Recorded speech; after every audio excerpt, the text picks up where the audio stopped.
Ladies and gentlemen, I think we should now begin with the conference. To begin with, may I please request all the delegates and the participants to please ensure that the mic is turned off to avoid any external disturbances. We shall begin with the conference. Good morning, good afternoon, and good evening.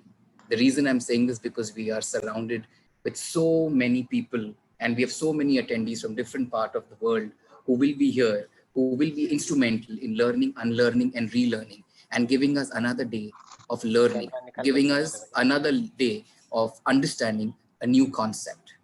Ladies and gentlemen, we welcome you to yet another learning conference governed by the Society of Academic Research, the International Academic Association of Researchers in Humanities, IT, Engineering, and Science welcomes you to the international webinar on post-COVID-19 scenario and the way forward, IWPCS 2020.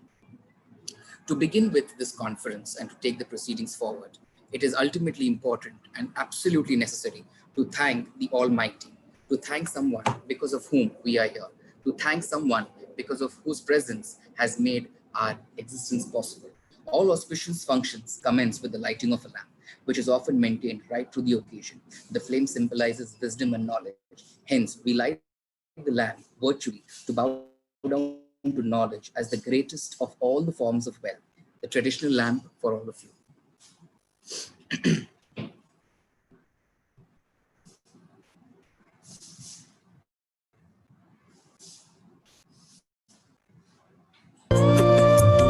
शुभं कुरुत्वं कल्याणं आरोग्यं धनसम्पदः शुभं कुरुत्वं कल्याणं आरोग्यं धनसम्पदः शत्रुबुद्धिविनाशाय दीपज्योतिर्नमोऽस्तुते दीपज्योतिर्नमोऽस्तुते दीपज्योतिर्परब्रह्म दीपज्योतिर्जनार्दनः दीपज्योतिर्परब्रह्म दीपज्योतिर्जनार्दनः दीपो हरतु मे पापं सन्ध्यादीपनमोऽस्तुते ओ दीपब्रह्मरूपस्त्वं ज्योतिषां प्रभुरव्ययः ओ दीपब्रह्मरूपस्त्वं ज्योतिषां प्रभुरव्ययः आरोग्यं देहि पुत्रांश्च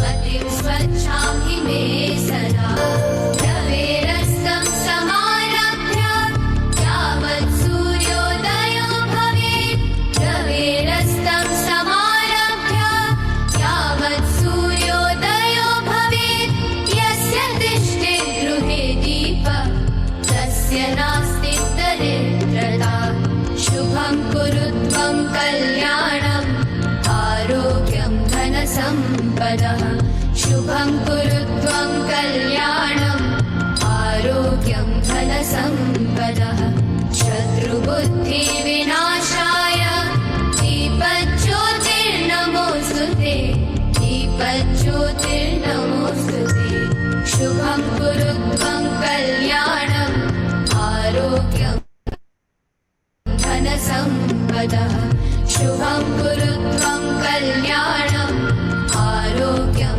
धनसम्पदः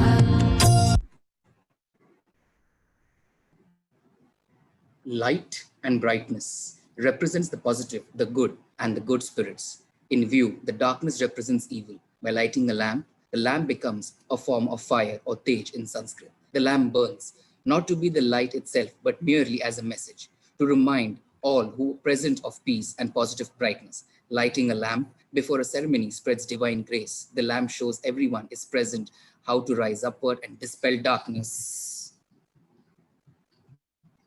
Moving on and taking the proceedings forward, may I please request Dr. Hardev Sharma to kindly speak about the organization and the upcoming conferences and address the audience. Over to Dr. Sharma. Thank you, Mihir. Am I audible, Mihir, now? Good evening, sir. Yes, good evening, Mihir. Just a moment.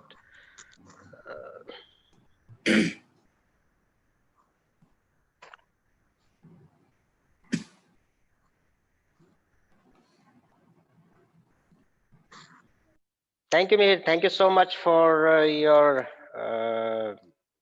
valuable introduction and commencement of today's event.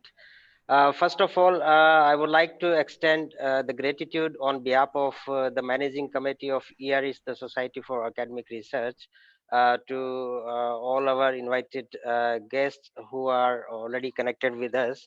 And a few more, it is expected they would be joining us very soon. Uh, I also want to extend the gratitude of the organization to the members who have been associated with us in various capacities. I'm very glad that we received a lot of consents and proposals of participation for today's webinar from three categories of membership who are already connected with us. We have international journals, and in each of the journals we have advisory committees and review committees. So we received a request to join for this webinar by the members who are already in our review committees in the respective journals. And apart from that, the conference advisory and review committees, we have received approximately 70 proposals for participation in this webinar. I want to extend the thankfulness on behalf of the managing committee to each of the joining delegates. Thank you so much. Especially my thankfulness also to Dr. Sonu ma'am, who is always, ready to support us, and she is always, spare her valuable time to contribute in the successful schedule of the organization. Also, I want to extend my thankfulness to Dr. Sanjay Kumar, Associate Professor from NIA National Institute of Ayurveda, who is already connected with us. Thank you, sir. Thank you for your valuable time. We'll be able to have his very most related presentation on the post-COVID scenario, uh, scheduled to present. I hope you all have received the detailed schedule which we have already sent to all of you through the email. I also want to express my thankfulness to Dr. Wong from Malaysia, who is already connected with us. Dr. Wong is, giving his valuable contribution in ERS international conferences. I remember a few years ago we had one of his very important presentation during one of our conference took place in Sydney in Australia. Then again we had one more presentation from Dr. Wong during one of our international conference which took place in London, UK a couple of years ago. Dr. Wang, thank you very much, sir, for your valuable time and connecting with us today. Apart from that, also my thankfulness to all the esteemed members, review members who have been connected with us for today's webinar. Thank you very much. Before our schedule of presentation begin, I'll take a few moments to explain about the organization, its activities, what we are doing, and our future plannings as well. As we all are very well aware that we are really passing through such an unprecedented time, and these are really very hard times, and almost each of the sector has been impacted due to this ongoing pandemic, COVID-19. But thankfully the technology has enabled us that we have already started finding the new normal of our life, and we are even glad that even in such a situation we are able to be connected. And here I would also like to quote the valuable contribution from Dr. Sonu ma'am and Dr. Mihir Kalambi. They contributed in scheduling this today's webinar. Dr. Mihir prepared the write-up for the webinar, that yes, we must go for an event which must be very contemporary, which must be be useful for all the people. And I'm also very glad to inform that today's event is also live on Facebook as well. And some of the members are also connected with us through our Facebook live feature as well. So the theme of the conference, which we have taken relating to the COVID and post COVID-19 situations, will be having the invited talks, and I hope the presentations would be very useful, and it will be very great to hear all these invited guests. So before commencing to the schedule, a short moment I'll take to introduce about the organization. ERIS, as it stands for the International Academic Association of Researchers in Humanities, IT, Engineering, and Science. ERIS is the brand name of the Society for Academic Research.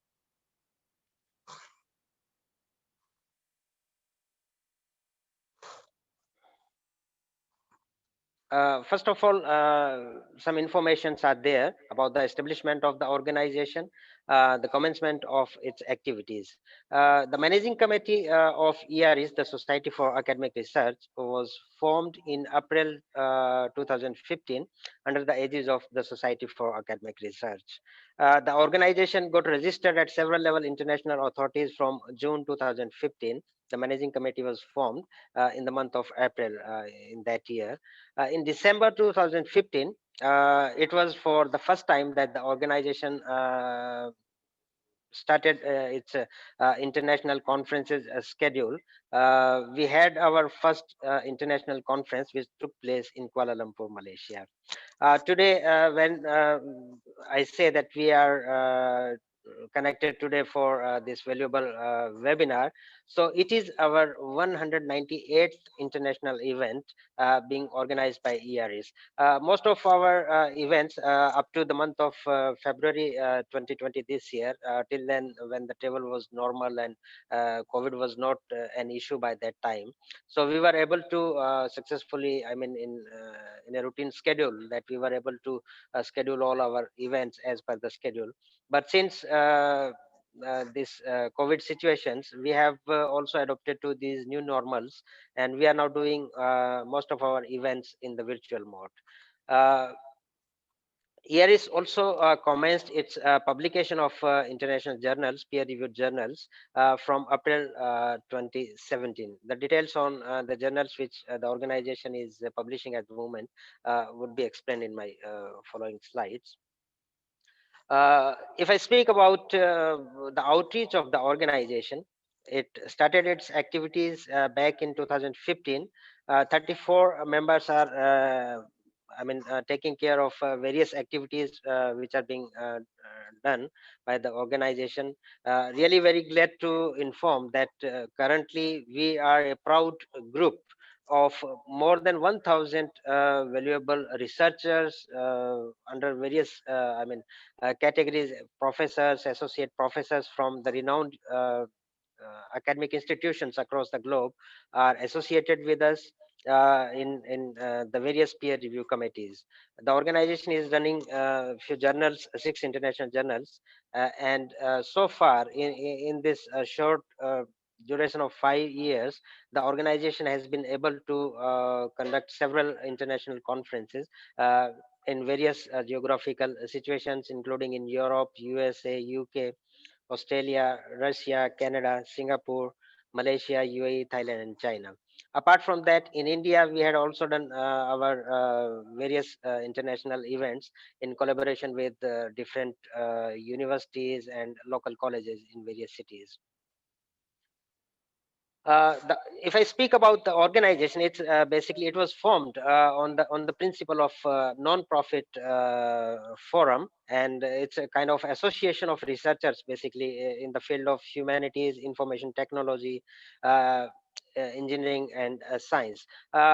This was basically the idea for these four major subject areas when we established the organization. But currently, we have expanded it, and a lot of more a few more subject areas have already been added. We are also publishing the researches pertaining to the field of business and economics, IT and computer science, agriculture, on administration as well. IARHIES, as I informed, is the brand name of the Society for Academic Research, and the main purpose behind establishing the organization was to prepare a platform from where the researchers can impart their new findings, new theories to the growing sectors of education throughout the globe. The members who have been associated with the organizations all are academicians, and they voluntarily participate in the events, conferences which the organization schedule and organizes. We have very transparent pattern of accepting the researches. As soon as we receive respective research for a particular conference, we have a double blind peer review process. Once the proposal is received, immediately it is shared with the respective subject experts team for the review process. So based on the comments of our review committees, we accept, we decline, or we send it back to the respective author for some corrections or changes, whatever recommended by our review committee. So it's a very transparent process we follow in accepting or declining the proposals we receive for our international conferences. I'm also again very glad to inform that ERS platform is available to all people who are serving in the field of education in any form and are always ready to give their valuable contribution and thoughts for the welfare of education. So basically, it has now turned the organization has become now very I would say a group of the researchers which not only represent all these subject areas which I have already mentioned, but as the time passes, we are now again becoming more and more new people are coming to be associated with the organization, and in this way the organization is just growing up. So basically, it has become a mission. The organization is committed to sustainable development of quality education. First of all, I would like to introduce our International Advisory Committee members. All these details are also updated on our website. These advisory committees they are also updated time to time. Every 3 months, we update our various committees. So these delegates, guests are associated with our organization as our International Advisory Committee members. We have a team of keynote speakers as well associated with the organization. This is only 10-12 people which are showing in the screen, but I suppose currently 40 esteemed delegates and guests have been associated with the organization in the capacity of our keynote speakers, and I'm really very glad to inform that our speakers are always ready to give their best. They uh, in this continuation, I want to extend my gratitude, as I already conveyed. Dr. Sonu ma'am is there with us. Dr. Meir is always ready with his contribution, valuable contribution. Dr. Crescencia from Philippines is always ready. Dr. Gary Blair is always, I mean, ready to give his valuable support to the organization. Thank you so much. And apart from our keynote speakers team, the organization, as I informed, we are now a proud group of more than 1,000 valuable esteemed delegates are associated with us in the capacity of a peer review team. So though it's not possible for me to, I mean, show all these people here in these slides, but I have taken a few stills from our website, which you can find the details on all of our review members from our website.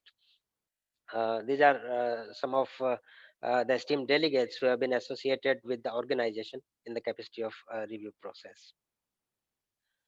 Uh, as because in as we discussed that in the current times, to utilize the online methodologies have become really a very important stuff.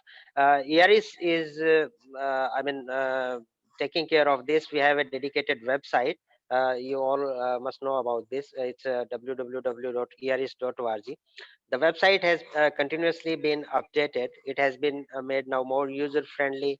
It has been tried on our part at our levels best that we try to make it more and more informative with the latest features of live chat, and latest news corner has already been installed in the website. Apart from the live chat facilities, all the informations are shown up to date on the websites. The details on all our upcoming conferences, the status of the events, photo galleries, links for the publication features of the organization, journals and proceedings, etc., can be found from our website. Uh, a dedicated members area is also given on our website, where we have different categories of membership, and their respective details are given in these areas.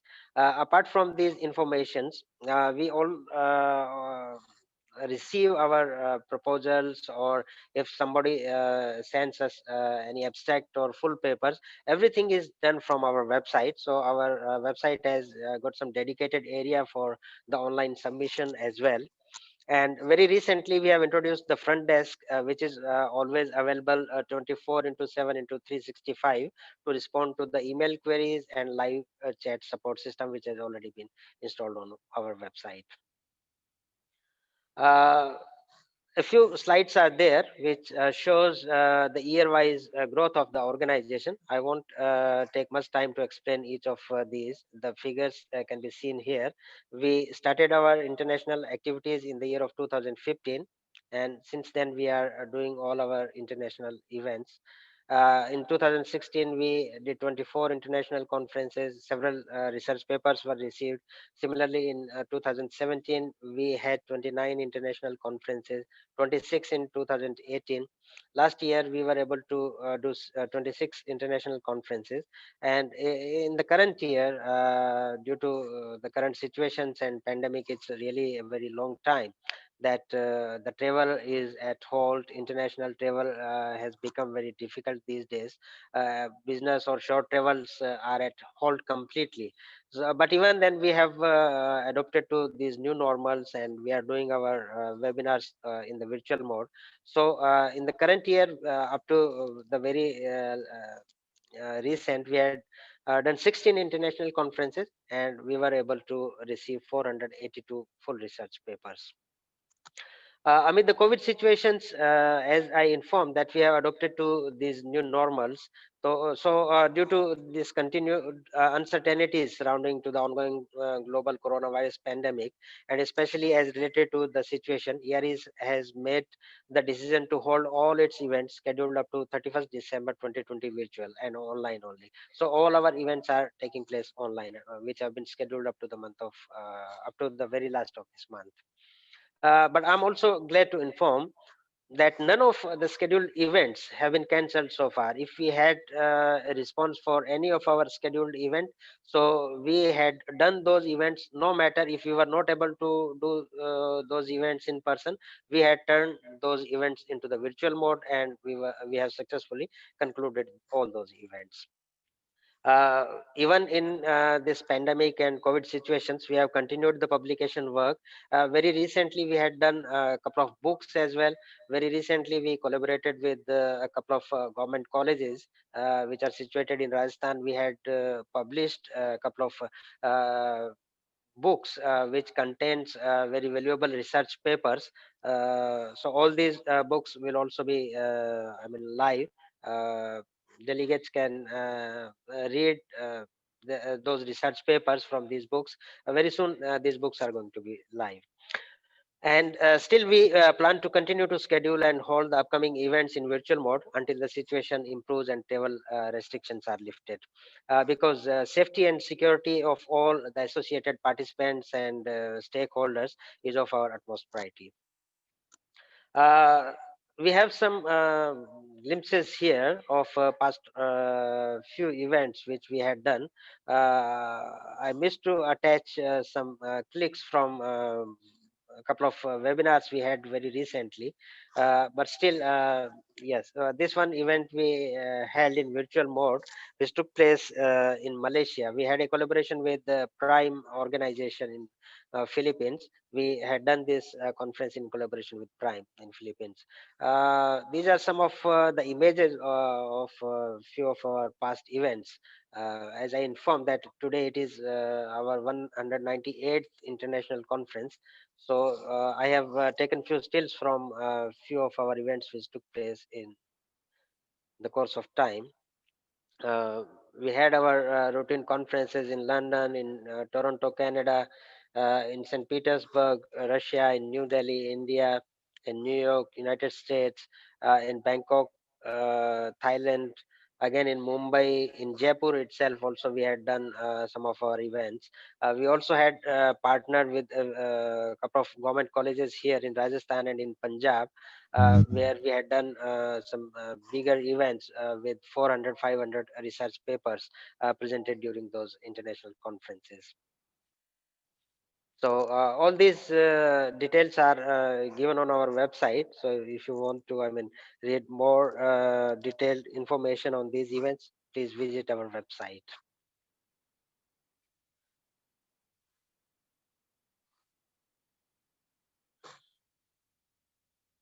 Uh, as I informed, our website is up to date, and up to the 31st of December, we are in plan of doing all these events in virtual. But we are expecting. We had very good news recently. Singapore is opening up for the short and business trips from the mid of January. So we are expecting that our routine schedule of the events would begin very soon in the coming month of January. All these events are updated on our website, and the details on any of our upcoming events can be taken from the website. I would also like to inform that the schedule of the upcoming events up to the month of June 2021 have been updated on our website. As I informed, we have the publication facilities on part of the organization. The organization is running 6 international journals relating to the field of education and management. We had a journal on social science and humanities, a journal on business and economics, IT and computer science, engineering and technology.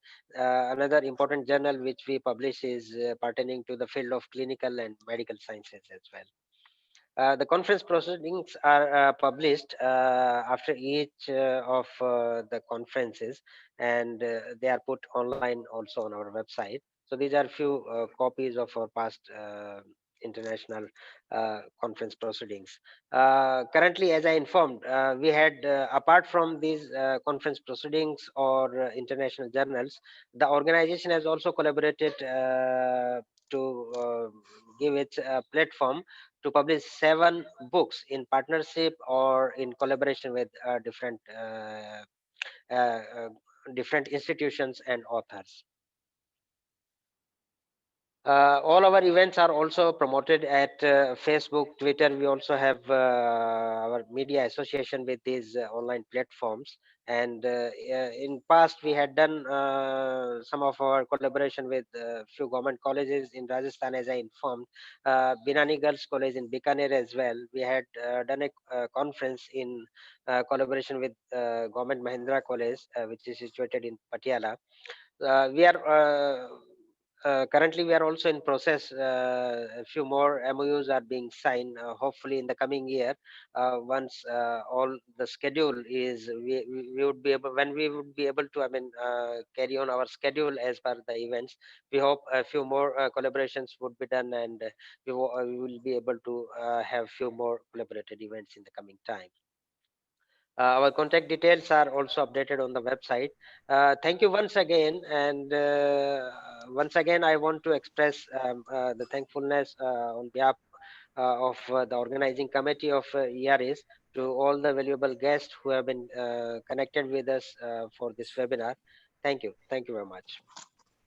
Thank you so much, sir, for taking us through the entire journey of the organization and also informing us about the future plans of the organization, its outreach, and the upcoming events. We shall now move ahead with the conference. To introduce the theme, to introduce the concept, and introduce the reason as to why we are here today, may I please invite Dr. Sonu Shiva to introduce the theme of today's conference. She is an associate professor currently serving in the Department of English, Government College, Bikaner, Rajasthan, India. She has been serving as a researcher guide As well, she's been active in several capacity building projects. She has been associated with the organization for a couple of years and has been actively involved in delivering keynote addresses and important conferences and seminars. May I please request Dr. Sonu Shiva to kindly introduce the theme of the conference. Over to ma'am. Thank you, Ma'am, you Meher. can take over. Yeah, thank you, Meher, for your introduction. Thank you, ma'am. Let me share my screen first.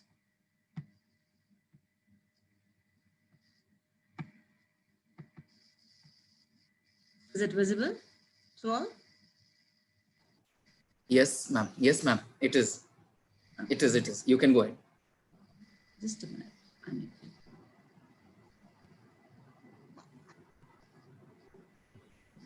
Okay.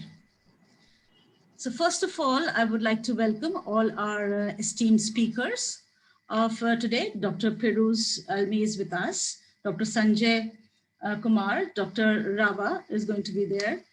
Dr. Mihir and Dr. Gary is with us. Dr. Wong is with us today. Thank you, Hardev, for giving me this opportunity of introducing this theme of this conference. Post-COVID-19 scenario, the way forward. Human race or human beings have an immense capacity to transform, to adapt, to transgress at times, and to somewhere negotiate with whatever the circumstances are given to them. And this topic, COVID-19, is familiar to all of us because we are we have firsthand experience of this pandemic, and we have seen that how it has taken up the whole world like a storm. And here, if I take you back to 1st January 2020, none of us ever anticipated or expected that how this year 2020 would be like. And I would again thank Hardev for choosing the appropriate timing for this conference because this year is about to end. And we have our share of experiences of this global pandemic where we have faced lockdowns, we have faced night curfews, we have faced shortages of so many things. And on the initial level, we have seen that how we were glued to our TV sets, looking at the growing death rates or the people who are infected with this virus. And this and more from the part of our experience. And slowly we found that how this virus narrowed down. There were reported cases in around the world. Then there were some cases in our country itself. Then it narrowed down to our province or the state from where we come from, and then to our own city. Then the reported cases we found from our own locality, and then finally the storm reached our doorstep. So this has been a journey of this COVID-19, and we were just watching it. There was so much of fear and so much of anxiety that was involved in all this.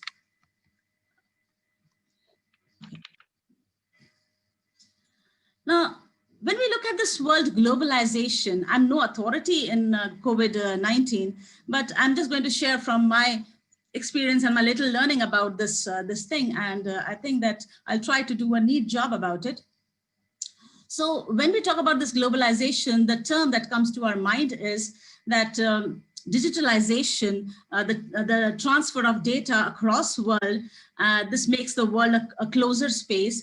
We were familiar with the words like some news getting viral or some data getting viral, but we did not know how fast a virus can be viral, in fact. And this speed which has taken up of this virus shows that we are not connected to this world, to this globe, just virtually, but rather physically also.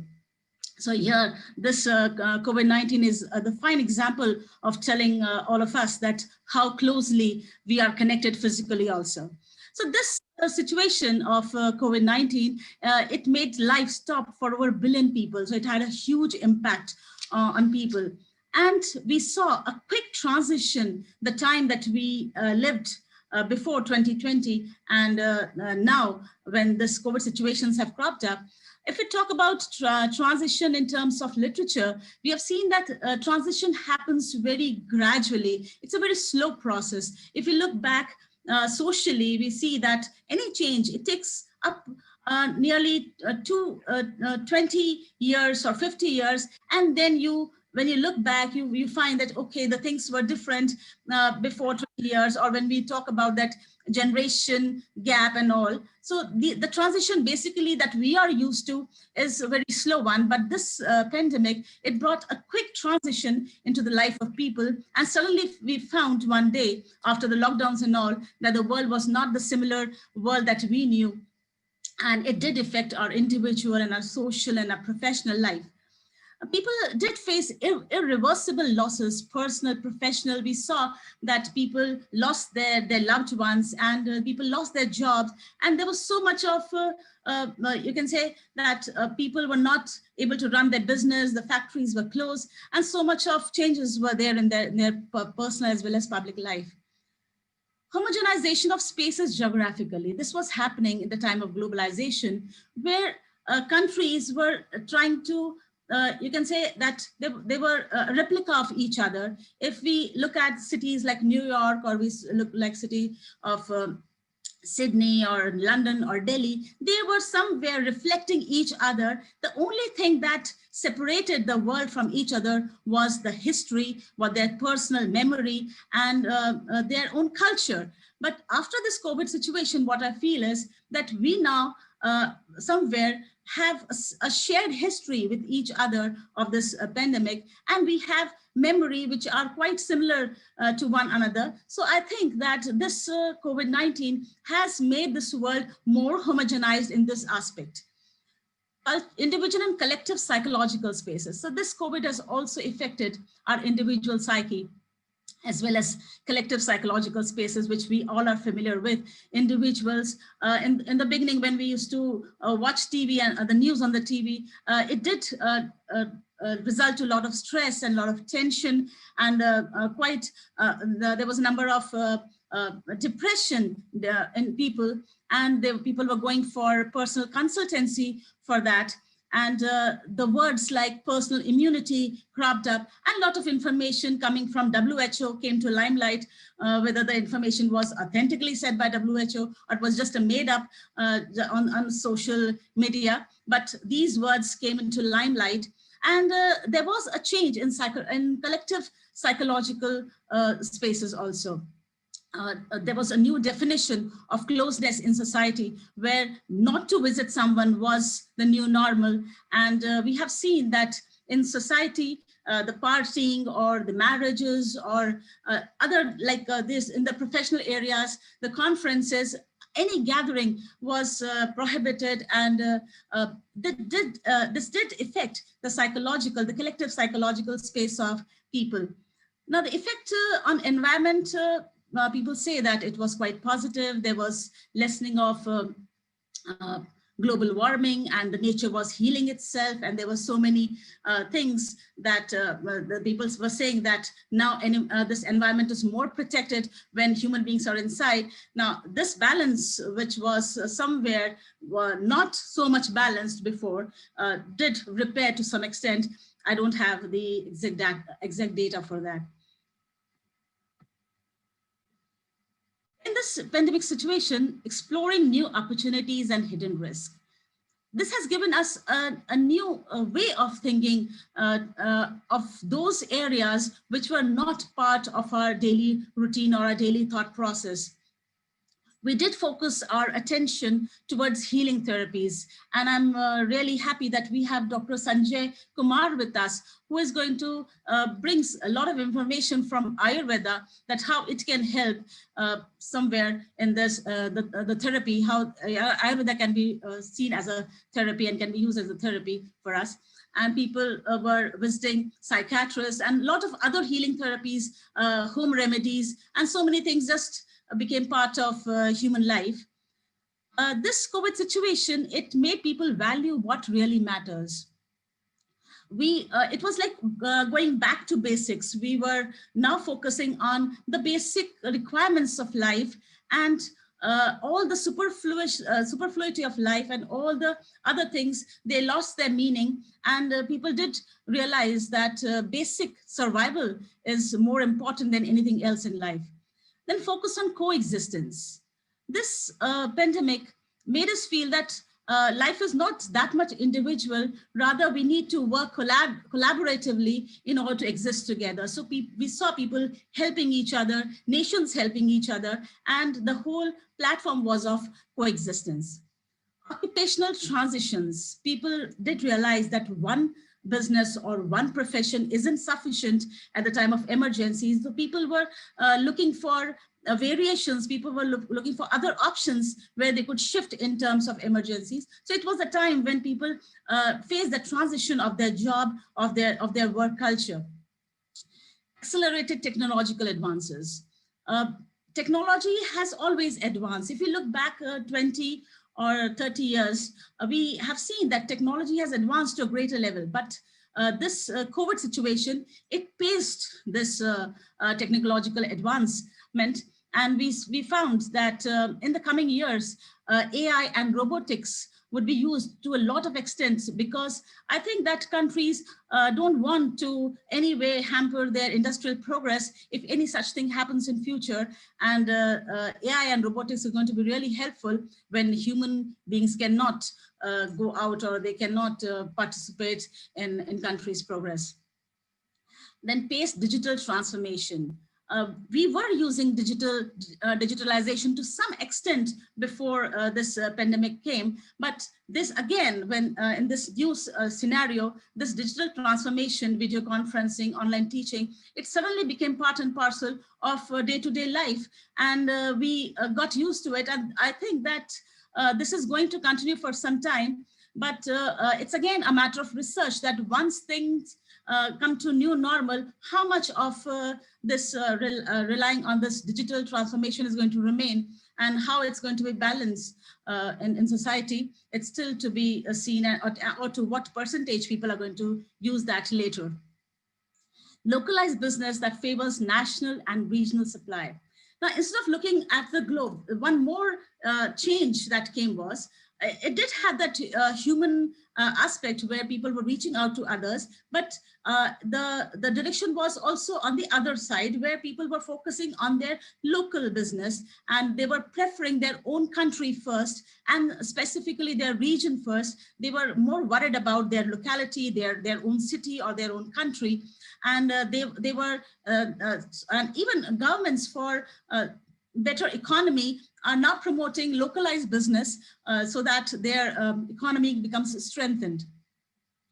Prepared economy and software for future viral outbreaks. Now, this has again given us something to explore for the future, that if some if similar thing happens in future, we need to explore some sort of software that gives an indication of any such future viral outbreaks, and the economy should be prepared for that, because just now we have seen that the countries, even the richest of the countries, they were not prepared for it, and we have seen that how medical facilities were at a breakdown, and there was a rush into the hospitals. So I think that in the future and in the future coming years, governments are going to be more prepared with their economy and with their any such emergency situation.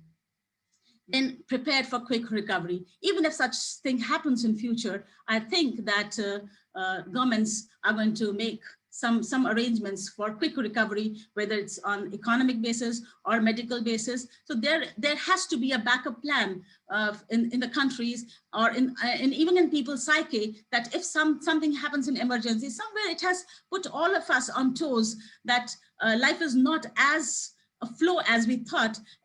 Things can suddenly change, and the world starts moving a different direction someday. Rethinking and reconstruction. This COVID-19 time is the time to rethink and reconstruct something. New areas of research in all streams of knowledge are now open. I think that this is the right opportunity where people can have researchers on medical sciences or technology, even the social sciences, where they can see the political implications of this global pandemic, or economic or humanities. All the streams of knowledge are connected, and there is ample opportunity for people to do research in all these areas. Focus, and now I'm going to talk about some researches which are quite familiar to us. Focus on immunity and personal health. I think that people are going to rethink about their immunity and their personal health and hygiene. So this will be a focus in people, and somewhere the best practice of hygiene, which is now given to us through this COVID, washing our hands or wearing masks, or being very careful about what we eat. This is going to remain with us for quite a long time. To become more human, we need to think about this thing that we need to be more human now. It's a time for coexistence, and we need to be together in order to struggle or to fight with any sort of such natural calamity in future. Family time and genuine relationship. This is something which this COVID-19 situation has done quite positive with all of us. We were all busy in our professional and other life, and the way we were locked down for such a long time in our own house, it did give us a lot of time to be with our family and to be together, and we knew finally what genuine relationships are. So this is again something that needed to be reconstructed, and people have realized that this is something which they will follow in future also. Dependence on virtual medium, remote working in mainstream. These two things we have faced, and remote working, work from home is just now in the mainstream, and it's a thing of research. We need to rethink that how much in future we are going to use or we are going to be dependent on this virtual medium, and how much people are going to still continue working from home, because again, working from home is not just a compulsion because of this COVID situation, but it has its own benefits, and companies have been focusing on this before pandemic also. So to what percentage this is going to remain with us, it's again a thing to rethink about. Travel.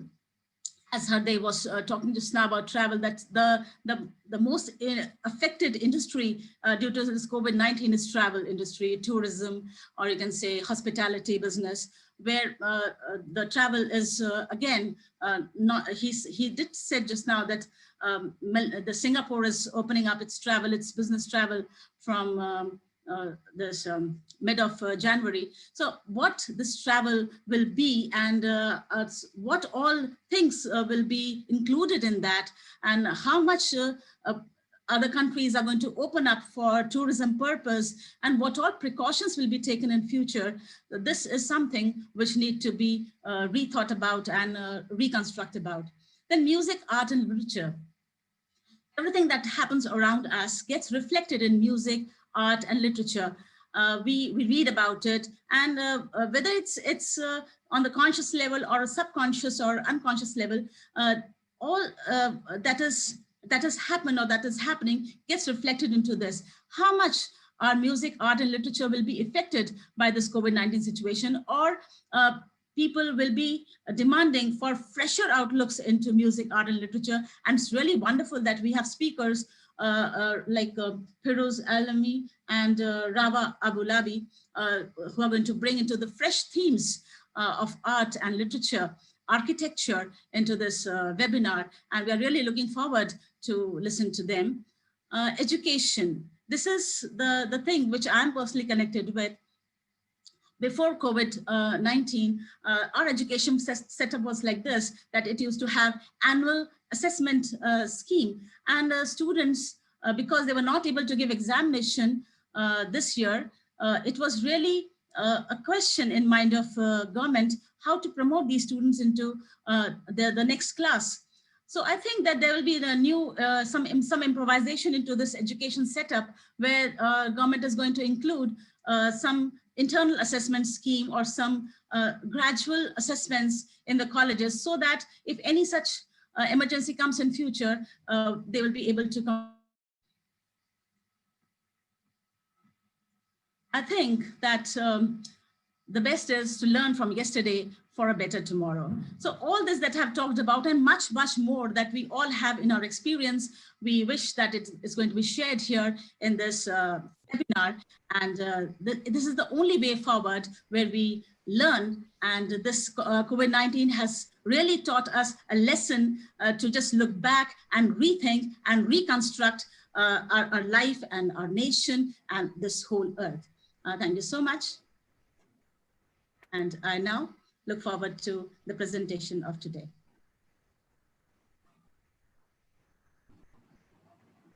Thank you so much, ma'am. Indeed, we require to learn and get our way and move ahead for a better tomorrow. Thank you so much, ma'am, for introducing the topic so well and actually taking us to the entire journey of when COVID started, how we have survived, and what's the way forward. So indeed, we are survivors. Thank you so much for this wonderful, wonderful, wonderful introduction to our theme. I request Dr. Sharma to take the proceedings forward, please. Thank you, ma'am. Thank you so much for very precise introduction to the event, and thank you so much. So I'm glad to see Professor Piruz Alemi is already there with us. Hello, sir. Good morning. Very good morning. It's very early morning in New York, we know, and thank you so much, sir. It's really long time to see you. I'm very glad to see you, sir. Over to you, sir. Good morning, everybody. I hope you hear me clearly. I'm speaking from New York. Thank you, Professor Sonu Shiva, for your great presentation. I don't know, can I go directly into the presentation? And sir, just it's an intro part. Dr. Mihir yes, sir. invite you for when. Okay. So before to welcome Dr. Khemchand Mahavar. Hello, sir. Good afternoon. How are you, sir? Connecting with us from Government College, Behrod. Okay, Mihir, over to you, please. Thank you so much, Dr. Sharma. Before we move ahead with Sir's presentation, it be my honor to introduce our next speaker, who's going to speak on a very interesting topic. And the topic is the political archaeology of Persian arts and miniatures.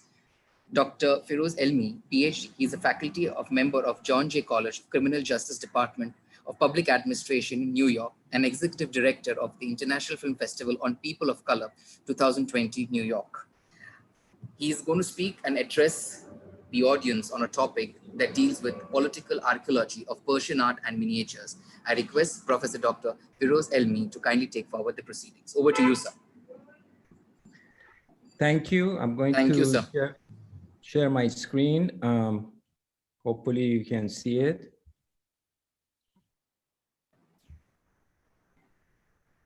Yes, sir.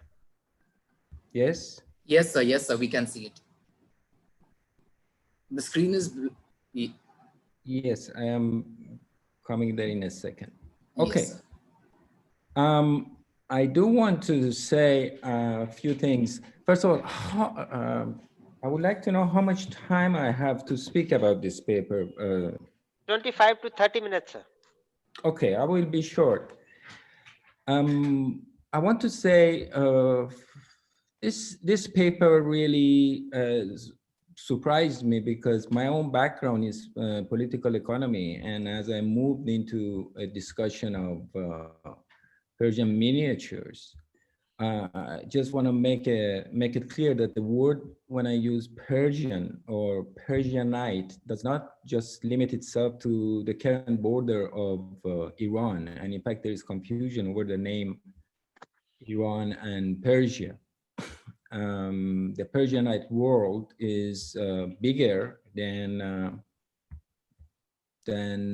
what we have come to know, and the term Iran was coined during the 1925 Reza Shah's time, where he attempted to link it to the Aryan race, because 1925 is before the World War I and World War II, and what came later on in 1920s to be the rise of fascism in Italy and in Germany and so on and so forth. The Persianate world consists of on the northern part to the Caspian Sea. In fact, it is a book by Professor Amanat, Abbas Amanat, that was published recently from UCLA in 2020 that with the same topic, the Persianate world. It is basically the cultural elements in which we all share, whether it be the poetry of Hafiz or paintings and miniatures. And the miniatures and the discussion of miniatures, as I went through it, unfortunately has been dominated by mostly European powers, by French and German and British and American scholars, and rarely covered by the Persianate world itself. The material that I'm going to approach was both from the position of politics as well as from the position of the cultural affairs of the country. So as we come down, if I may show you maybe 10, 15 photographs of different paintings and different issues, I may start with a key contributor to this art form was Samuel Molk, whose paintings, whose photograph, whose lithograph you see on the screen. He is the painter of Nasruddin Shah, and I would consider him in my own review of maybe history of Persian miniature actually goes beyond Islam itself. It goes to Mani, who was attempting to, during the Sasani period, about say 500 AD, he was attempting to join 3 different religions in Persia. It included Christianity, Zoroastrianism, and Buddhism. So in the universality of that religion, within that framework, he did what some of the paintings. Through his work, we have some of the early paintings of his work. Of course, with the Islamic invasion as well as the Alexander's invasion into Persia, about 500 BC, we have major libraries in Iran burnt down to the ground.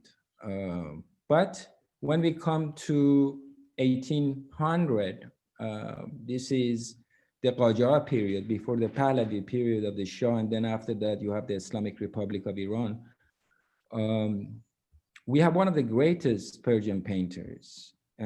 I consider him the greatest, a little bit subjective there.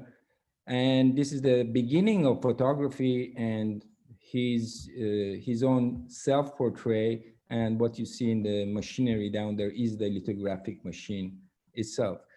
One of his paintings, he was also the teacher of Nasruddin Shah. He was teaching him how to paint. So you can imagine how closely he was. Let me get a view here of maybe a single page so I can show you this better. So when we come to next page, this is a lithograph of a blind village girl regaining her eyesight in the holy shrine of Ra.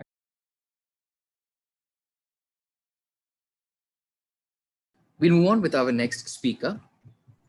Ayurveda is often considered by many scholars to be the oldest healing science. In Sanskrit, Ayurveda means the science of life. Ayurvedic knowledge originated in India more than 5,000 years ago and is often called the mother of all healing.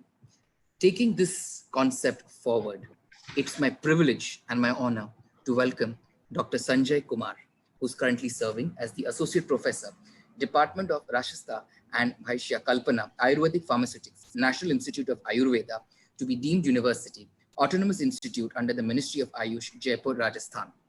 Dr. Sanjay Kumar will address the audience on a topic relating to the role of Ayurveda in the post-COVID management. I request Dr. Sanjay Kumar to kindly take over. Mihir, meanwhile, Professor Alemi, can you please stop the screen share so that Dr. Sanjay can present? Okay, if I can stop it Yes. now. Yes.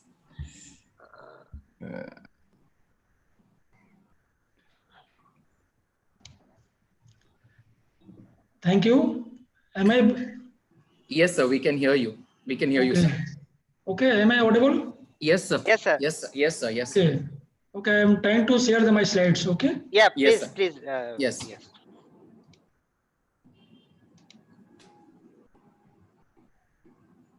Yes, sir. We can see. Thank you. Okay. Is it Super. visible? Yes, sir. Yes, sir. Yes.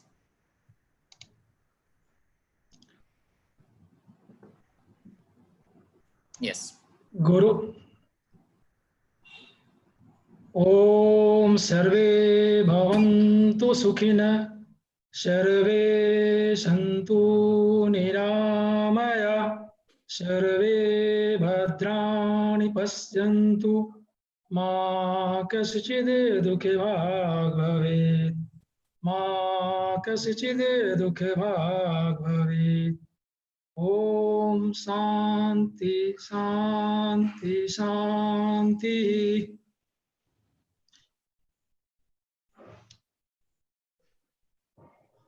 With these words of Indian philosophy, may all be happy. No one is suffering from any kinds of disease. May all see happiness, goodness, auspiciousness in all the living things, and no one is suffering from any kinds of disease. With these words, good evening from the pink city Jaipur, Rajasthan, and I extend my warm message and congratulate to whole organizing team to give me opportunity to share my words in front of learned audience. Today, I would like to share my lecture on the role of Ayurveda in the post-COVID management.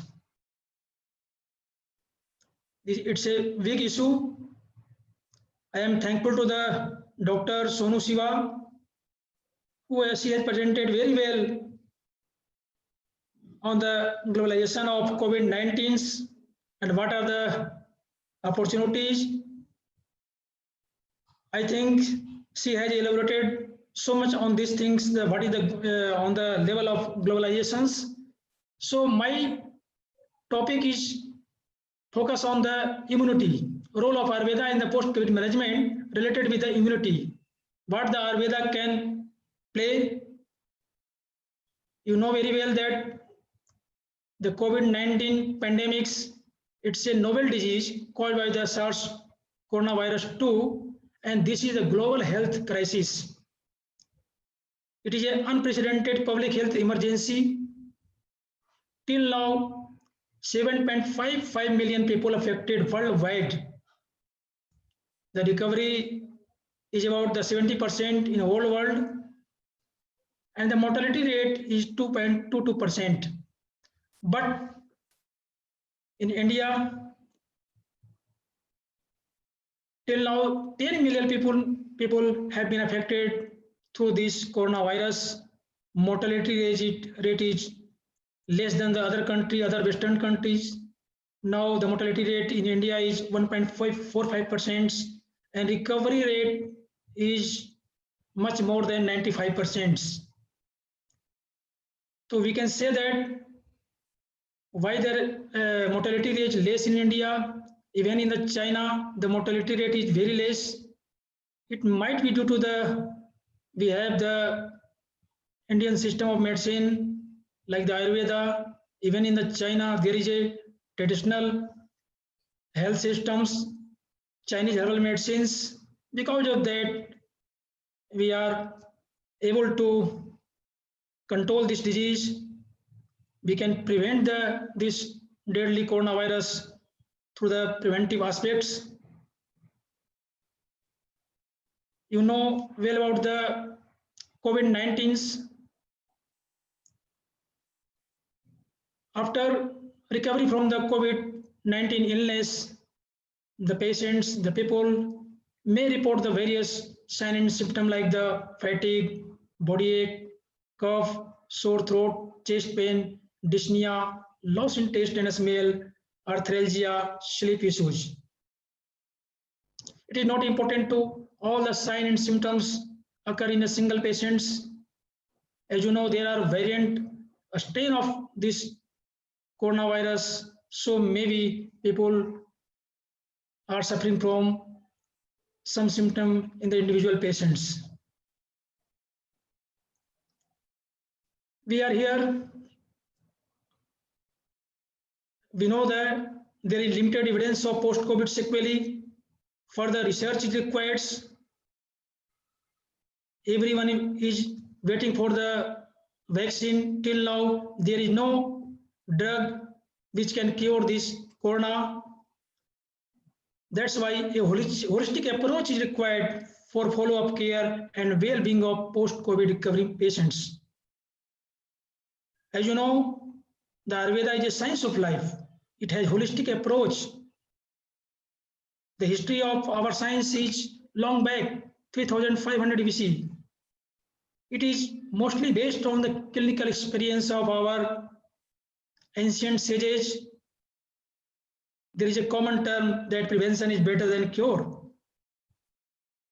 The aim of Ayurveda is not only cure the patient, but the primary aim of Ayurveda is to sustain the life of a healthy person. That's why it can play a pivotal role to augment the preventive measures. Our drugs are mostly safe and economic. I can't say that the Ayurvedic drugs are free from the side effects. Each and every drugs has side effect up to some extent, but in comparison to the contemporary medicines, our drugs are mostly safe.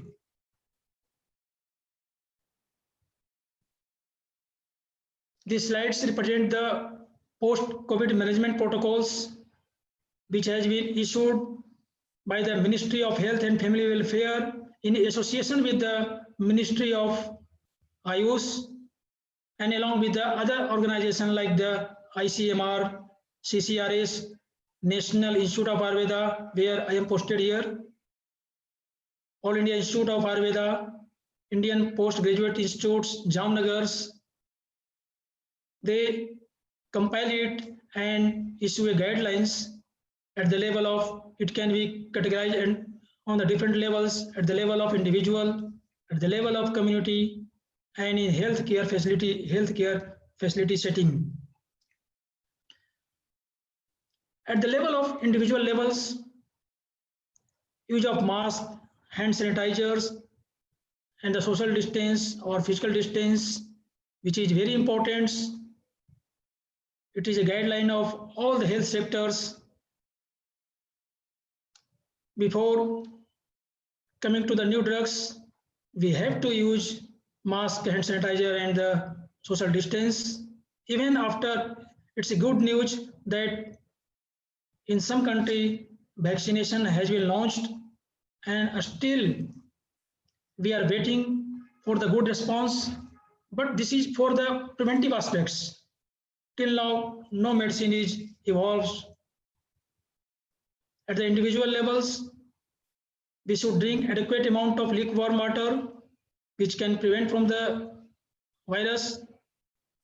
Take immunity promoting Ayush medicines prescribed by the practitioner permitted under the law. Might be in some country, as per the rule of concerned country, you can advise the immunity promoting Ayush medicines, which is mentioned in Exchequer 1. We have long list of immunity promoting drugs like the Sugandha, Guruchi, Tulsi, Satavari, and many more. I will explain one by one. Regular household work to be done if health allows. Professional work to be resumed in graded manner. Mild moderate exercise like the practice of yoga, pranayam, and meditation breathing exercises, morning walk, evening walk if health permits. Go through the website of Ministry of Ayush, where you can find it, what are the pranayam, what are the yoga we can do in this situation. We have to follow the balanced nutritious diet, preferably easy to digest, freshly cooked soft diet. In Ayurveda, the diet is called super drug, Ausad Ahar Vihar. One is drug, another one is the Ahar diet. Diet is expressed as a diet is called as a super medicines as per the Ayurvedic context, and Vihar, that is the lifestyle. So we should follow it, have adequate sleep and rest, early to bed and early to rise. This principle should be adopted. Avoid smoking and consumption of alcohol. It has been seen that the people who are a smoker or drinkers, they are more prone to this disease. Take regular medication as per advice of COVID, and also for the managing comorbidity, if any. Self health monitoring at home, temperature, blood pressure, blood sugar, and pulse oximetry. Saline gargles with the rock salts, and stimulation if there is persistent dry cough or sore throat. Looking for early warning sign like the high grade fevers, breathlessness, if oxygen level less than 95%, unexpected chest pain, new onset of confusion, vocal weakness. This can be controlled at the level of individual, at the level of community. Recovered individuals to share their positive experience with their friends and relatives using social media, community leaders, opinion leaders, religious leaders for creating awareness, dispelling myth and stigma. Don't stigmatize any persons if they suffer from the corona. Take support of community-based self-help groups, civil society organization, and qualified professional for recovery and rehabilitation process. Seek psychosocial support from the peers, community health workers, counselor, if required, seek mental health support services. Participate in group session of yoga, meditation, with the due precautions like the physical distancing. At the level of healthcare facility setting, the first follow-up visit should be within 7 days after discharge. Subsequent treatment follow-up visit may be with the nearest qualified allopathic or Ayush practitioners, medical facility of other system of medicines. Polytherapy is to be avoided due to potential for unknown drug degradation. There may be chance of drug degradations.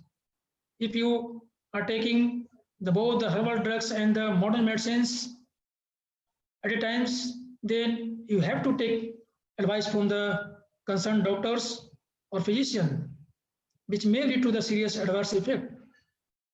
The patient who had undergone home isolation, if they complain of persisting symptom, will visit the nearest health facility. Severe cases requiring critical care support will require more stringent follow-up.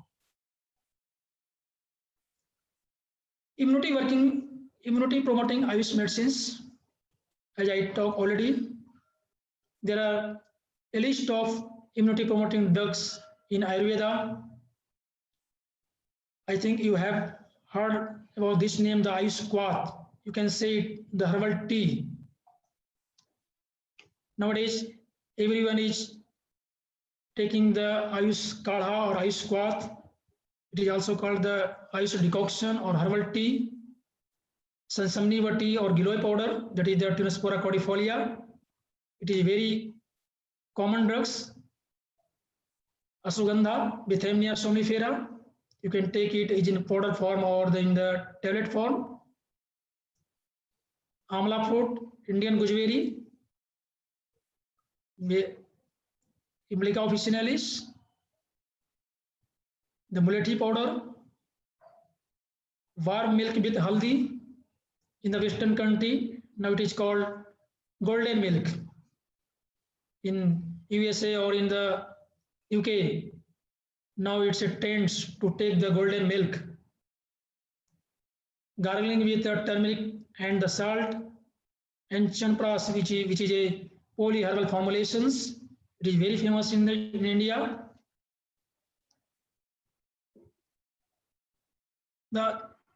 This slide shows the Ayush Kwath or herbal tea. Already it is prescribed by the Ministry of Ayush.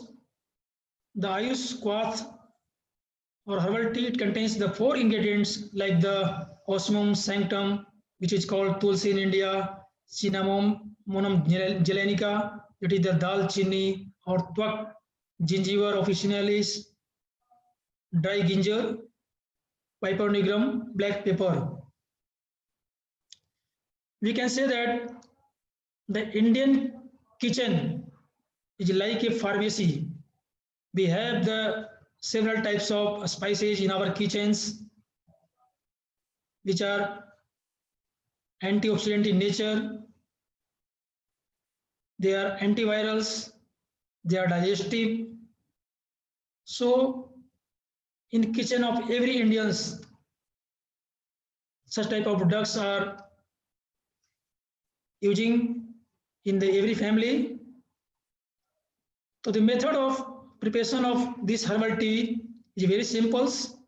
Just take 150 ml of hot water and add the half teaspoonful of these ingredients and just boil for 2 minutes like the tea and filter it, and you can take along with the, if it is not palatables, you can add the sugar or lemon juice also.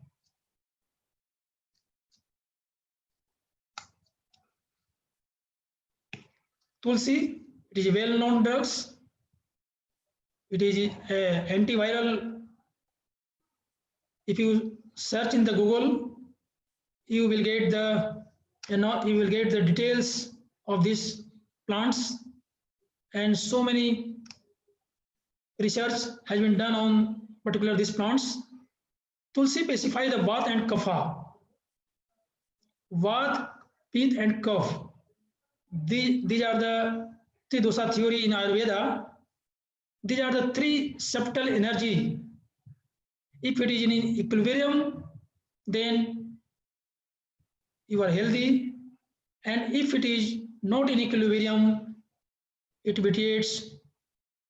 If it vitiates, then it leads to the various disorders. So this is the principle of Ayurveda. This Tridosha theory should be in equilibrium form. In these plants, the essential oil, eugenol leaves show antiviral activity. The presence of ursolinic acid in the volatile oil may be responsible for anti-inflammatory activity, which may be due to the inhibition of COX. This is a very common plants. Twak or dal in India, it is said Dalchini. The Latin name of this plant is the Cinnamon gelanicum. It is available in the kitchen of each and every Indians. It balances the Vat and Kapha. As per the Ayurvedic text, we can correlate it. This corona is Vat Kapha's predominance, Sannipata's Vyadhi, and it has associated with the Pitta also. This plant is Pinasar. Pinasar, it is a Ayurvedic terms. It means it elevates coryza. The experimental study have proved that cinnamon at high dose increases both the cell-mediated and humoral immunity, and at low dose it shows effect only on the humoral immunity. It's a very common plants. Ginger, Gingiver officinale. I think you know about these plants. It is available in every kitchen. It has anti-inflammatory property that help in the removing toxins from the respiratory tracts. It contains many vitamins and minerals, including the potassium, magnesium, beta carotene, and zinc. Nowadays,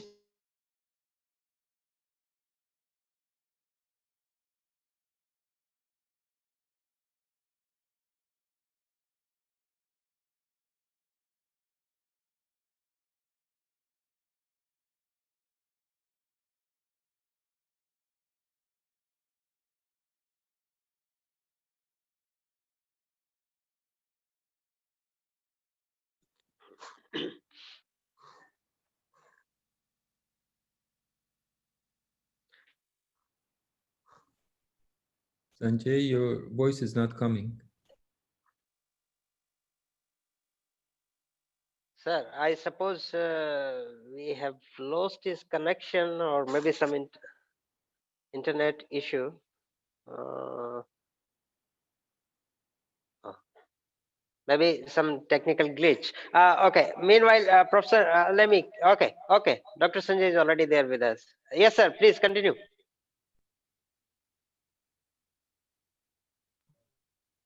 Piruz, can I share my screen? Moment, sir. Professor Alemi, just a moment. Dr. Sanjay is already reconnected, I suppose. There might be some technical glitch. Okay. Dr. Sanjay, can you hear me, sir? Can you unmute yourself? We cannot hear you, sir. Yeah. is it audible? Yeah, now it's audible. Please, over to you, sir. Please share your screen. Okay, thank you.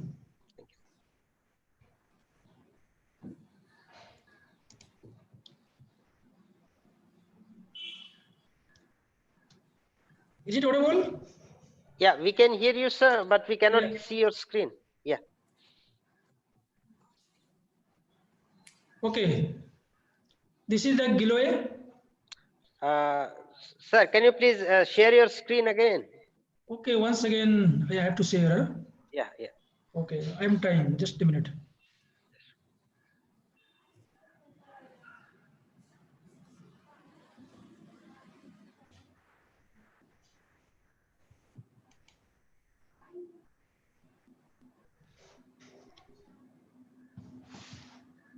Right. Again, I have to share.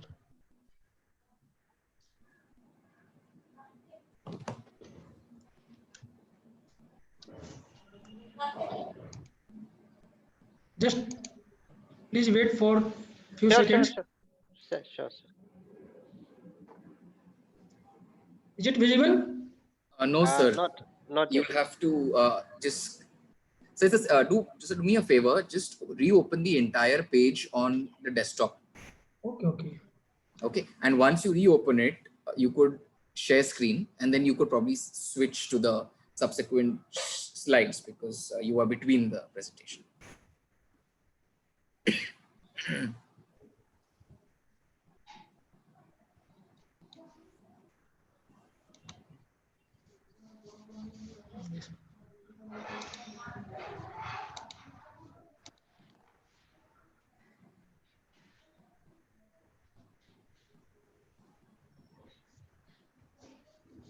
Okay, I suppose we have already your presentation in our record. Let me share it for you. Just a moment. You can share. You can share also. Yeah, already done, sir. Already done. Please continue.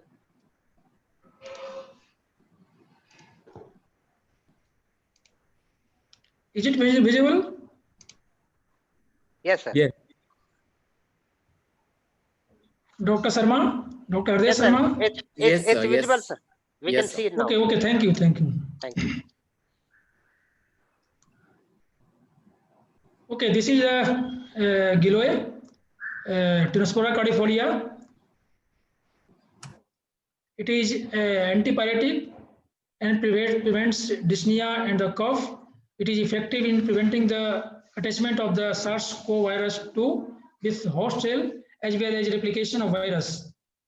Tinocorticide and isocolumbin have shown high efficacy in preventing SARS-CoV 2 attachment to the host cell and the replication. This is a clinical trial on Tinospora cordifolia. This trial has been conducted in our institute, National Institute of Ayurveda, an open-label, multicentric, randomized, comparative, prospective, interventional, community-based clinical study to evaluate safety and efficacy of Gluchi Ghanvati as a preventive remedy on healthy individuals in pandemic of COVID-19. This study has been done on the more than 10,000 patients in the 6 centers all over the Rajasthans.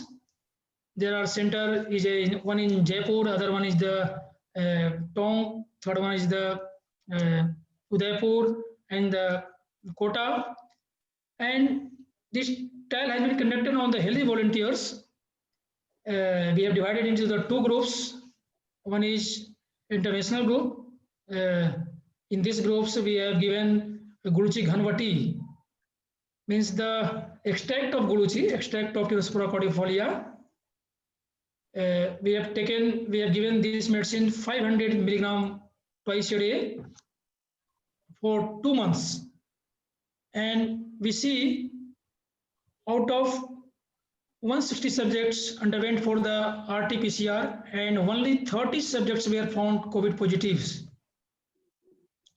Out of more than 10,000 patients, 160 patients, on basis of the sign and symptoms, we advise him to do the RT-PCR test, and out of 160 subjects, only 30 subjects were found the COVID positives. So it showed that those who are taking the Tinospora cordifolia, they prevent from the coronavirus. This is the Glycerella glabra. Glycerine doesn't allow the virus cell binding and has a prominent antiviral activity. It has been used to treat the patient suffering from the HIV-1 and chronic hepatitis C virus. This is the plant of Ashwagandha, Bithynia somnifera. It also pacifies the Vata and Kapha dosa. It is rejuvenators and effective in the dyspnea and cough. A study by the molecular modeling tools have shown that betaferrin A and bethanone present in the Ashwagandha could bind and stably interact at the catalytic site of TMPRSS2. The Ashwagandha, it is a very common plant in Rajasthans, and it is antioxidants. It is also used for the providing a strength. It is aphrodisiac also. This is the curcuma longa, very well known, and this is the anti-allergics.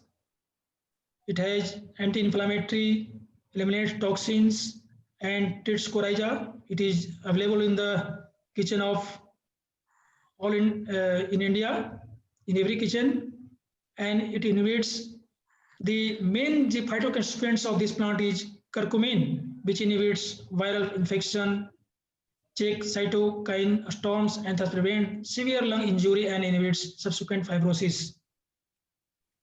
This is the very common polyherbal formulations, Chyawanprash, which is used for the cough, asthma, and other respiratory ailments. Even it is prescribed by the Ministry of Ayush in the treatment of COVID-19 and post-COVID symptoms. It helps to attain the intellect, memory, immunity, freedom from disease, endurance, improved functioning of the senses, great sexual strength and stamina, improved digestion process also. Amalki, it is well-known drugs. Emilica officinalis, it is a good source of vitamin C, and it is antioxidant and anti-inflammatory. These all the plants you can search on the Googles. Even we have the Ayurvedic Pharmacopoeia of India and Ayurvedic Formulary of India. If you search in the Googles, you get the so many research on these plants. As I talk about the Ausad, drugs, diet, and the lifestyles. This is a dincharya, which is a part of lifestyle, daily regimens, from the wake up in the morning to the sleeping nights.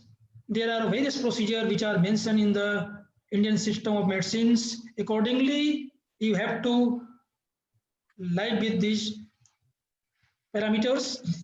There are different part of the dincharya like the Nasya Karm is telling medicated oils, Kaval Gandus, Dhompan, Tambul Sevan, use of betel leaf, Abhyangs, Udvartan, rubbing of the body with the dye powder, bathing, Anulepan, Vastradharan, this type of clothes should be wear.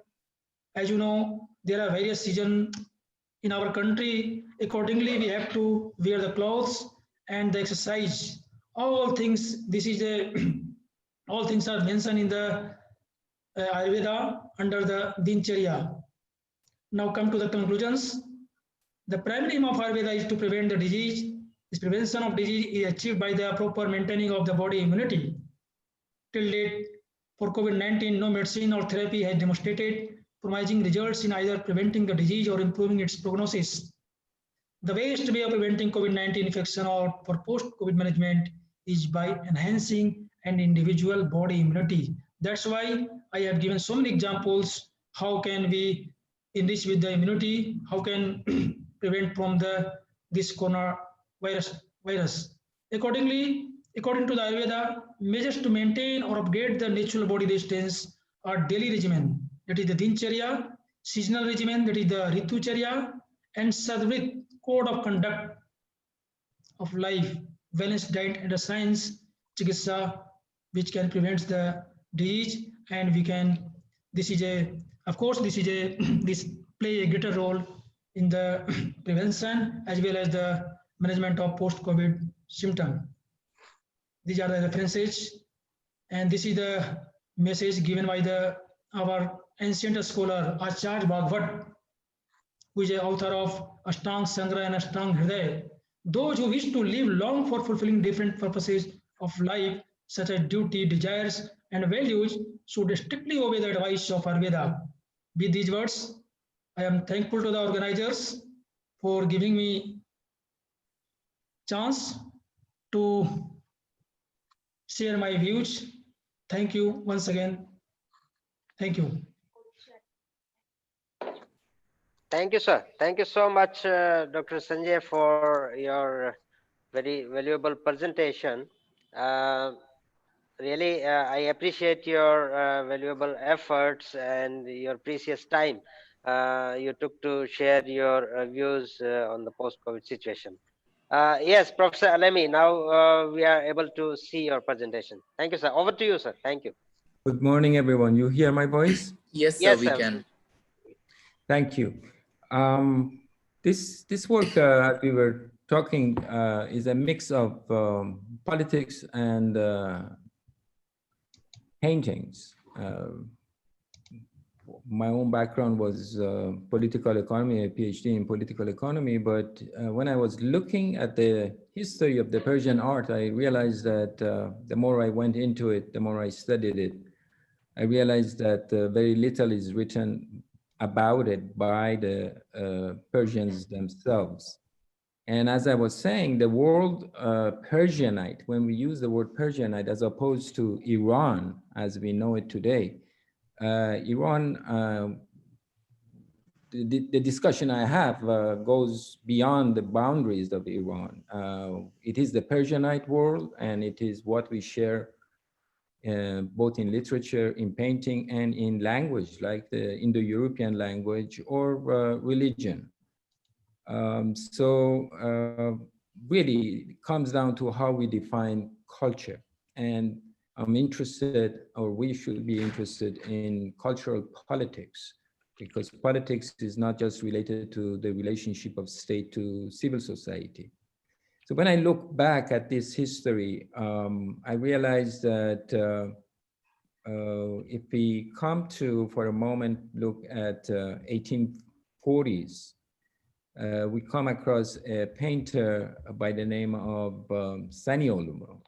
And in Samuel Monk, if I may move this page a little bit up,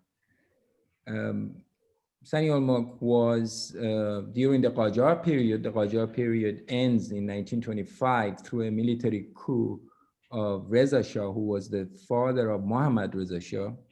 which founded the Pahlavi dynasty. And the Pahlavi dynasty comes and collapses in 1978-79 Iranian Islamic Revolution under the Islamic Republic. So I was interested to see how this history plays itself out in the Persianate world. We come at the height of some of the greatest Persian painters. We see the work of Saniul Mulk Ghaffari comes from Kashan, and this is one of his lithographs. This is the first time lithography, which is based on photography, really, and printing machines, is coming to Persia in 1800s. And he makes a self-portrait of himself, and he also becomes the head of the propaganda machine of Nasruddin Shah. Nasruddin Shah himself was assassinated on his 50th birthday. But one of the paintings that he does is covers the social areas of what is happening in Persia at that time. This is a painting of a blind girl, blind village girl regaining her eyesight in the holy shrine of Rash. So it captures a state of how things are happening in Persia for us at that time, and how you know, how the society or parts of the society may be involved in thinking in terms of miracles and what have you. The second picture, the second photograph, or I should say the second lithograph that he does, these are the first times that photography is coming into newspapers also. So we didn't have this kind of work in any newspaper. And he was the head of the major newspaper under Nasruddin Shah. And as I was mentioning before, he also was the teacher of the monarch. So he had close contact with him on a regular basis. Interesting here is on the left-hand side, if you see the screen properly, is the women and how they are dressed. They're not covered, which is surprising. And then the monarch on the right-hand side, and how he has done the painting in terms of the timing, which is he has presented everything simultaneously, the introduction, the horse race itself, and all the viewers simultaneously. I consider it a grand masterpiece of this painter. When we come further down, this is the work of, Kamal al-Mulk. We see a difference here. And Kamal al-Mulk has the same last name because Saniul Mulk is his uncle. So they are coming from a family of Kashanis. And in this, we see how the women are covered. It looks like the same way women are covered under the Taliban, completely covered. Even you don't see their faces. And you come further down, this is a landscape. It's not really a landscape, it's the Nasruddin Shah's hunting grounds. And he does a miniature painting here. And this is looks very westernized in a way. It's a complete perspective is there. The details are outstanding. And both Saniul Mulk and Kamal Mulk, of course, go to Italy. They study the great masters, and some of the copies that they make of the great masters like Raphael or Rembrandt are unique and as good, and they're really exact. But we see a transformation from, we have also these miniatures in India and in Pakistan. So when I'm talking about the Persianate world, I mean all of those. We have not based on the breakdowns that we see today in terms of these countries, but the Persianate world of common cultural grounds. Kamal al-Mulk plays an important role because in a way, he is the founder of the Persianate school. And then when Reza Shah is coming into power in 1925 through a military coup, he asks Kamal Ulmok to paint him because he's the greatest painter of that country at that moment. And he refuses to paint the monarch. And this becomes a problem between the monarch and a painter. And it's unimaginable how he had dared to come and say, no, I'm not going to paint you, when we know he is such a great painter.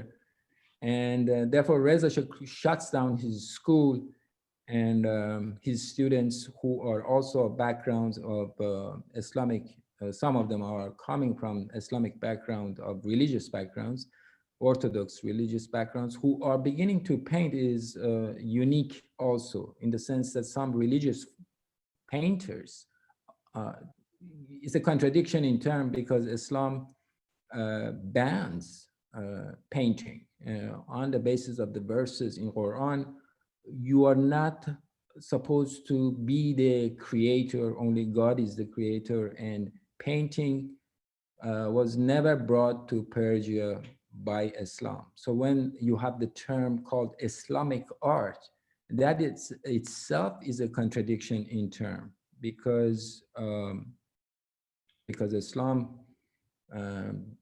does not believe, Orthodox Islam, Muhammadan Islam, whatever name you want to put on it, and I say this as an officially a Muslim myself, but they do not recognize painting and in fact ban it from Persia. So how this art form continues, how it was before Islam and after Islam, and why the Westerners are calling this Islamic art is for me was very problematic.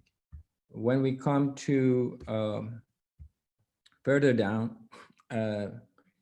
we come to when Reza Shah shuts down the school, he hires a person by the name of Arthur Opham Pope, and he is from United States. He was a professor at Berkeley University.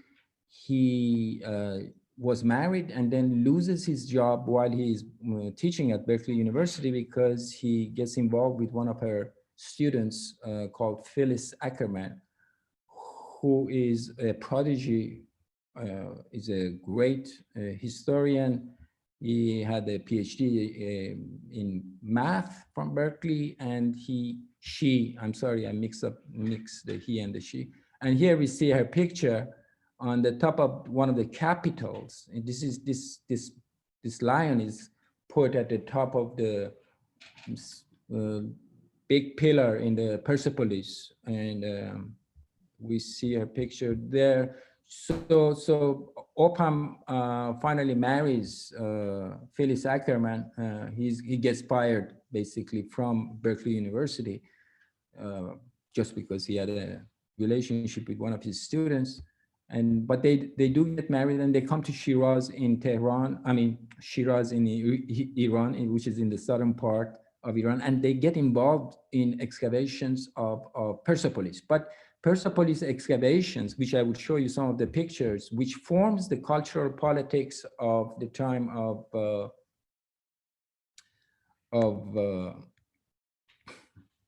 Reza Shah. We will come to that in a second. We come to a movement here, 1844, something very in the style of flowers and nightingales.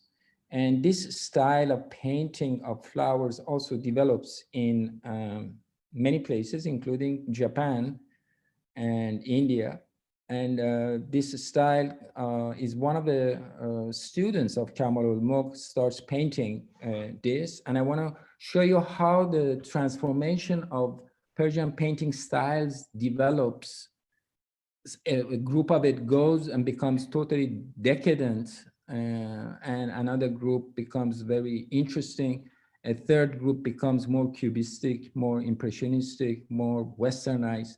So we are interested to see how the arts is developing as the politics is developing, and as this multi-billion-dollar market also develops as it relates to to the arts. This is a work of a student of Kamal al-Mulk, Saad Shayesteh, and I'm thankful to Farrokh Shayesteh, who is a professor at Okinawa University in Japan, that shared this document with us, so I can share it with you, and how this style, I mean, when you're comparing this style with Kamal al-Mulk's style and the Cubists of Iran later on in Muhammad Reza Shah's time, you'll see some of these differences.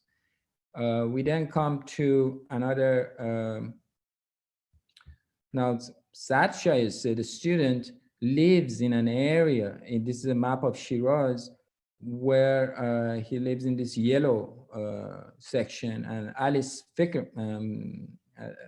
Ackerman lives here. And we have the Western archaeologists coming and meeting the painter in his hometown, effectively. And if I may skip all of this, I want to bring you to the time of Reza Shah. This is a picture of Reza Shah and his son, Muhammad Reza Shah, at Persepolis.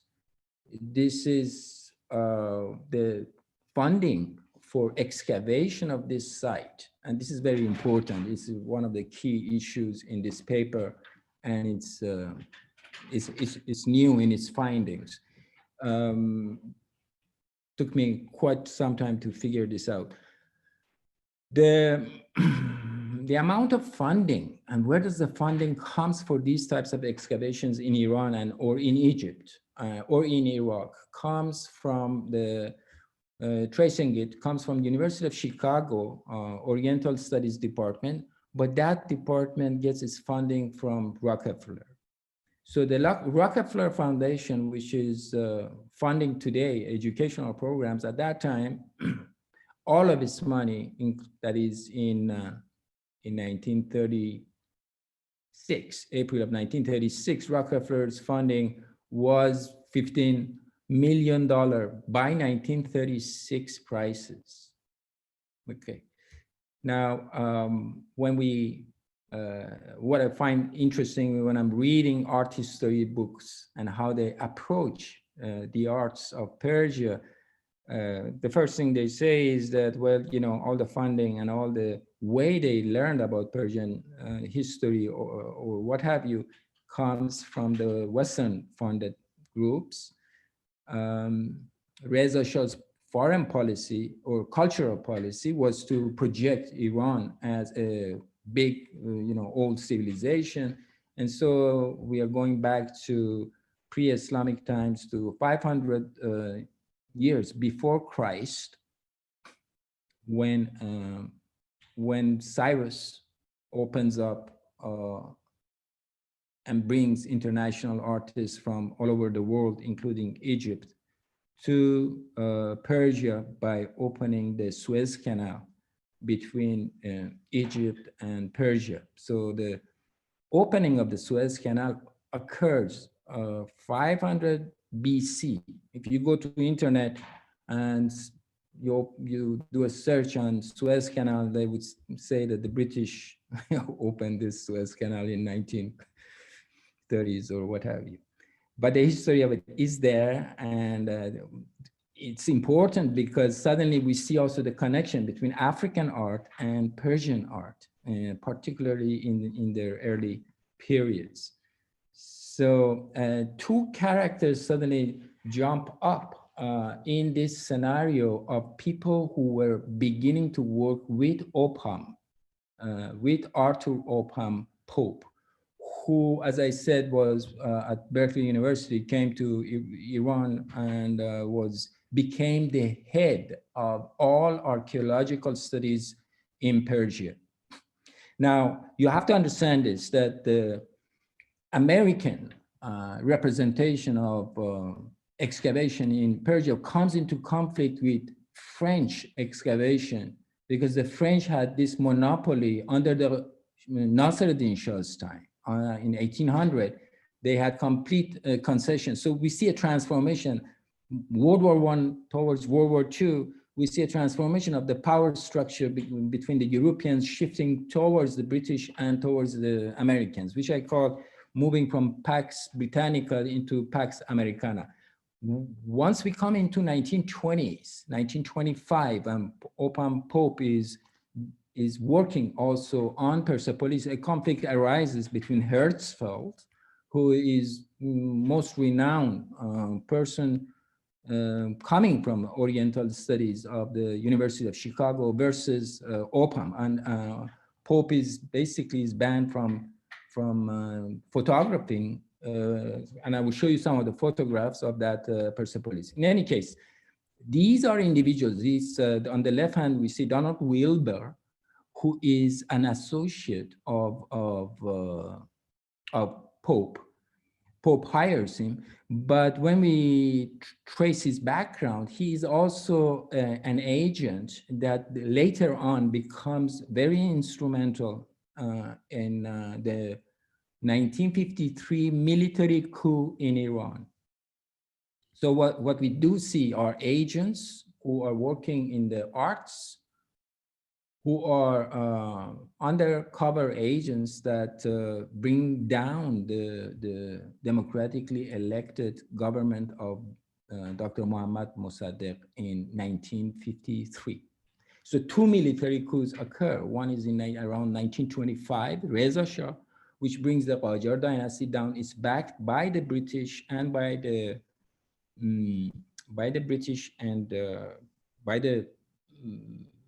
yes, it's only backed by the British. And the 1953 coup is backed by the British and the Americans. On the right-hand side is Anne Lambton, who has published a book also on the history of Persia, worked in Iran, worked as an attaché in the British embassy.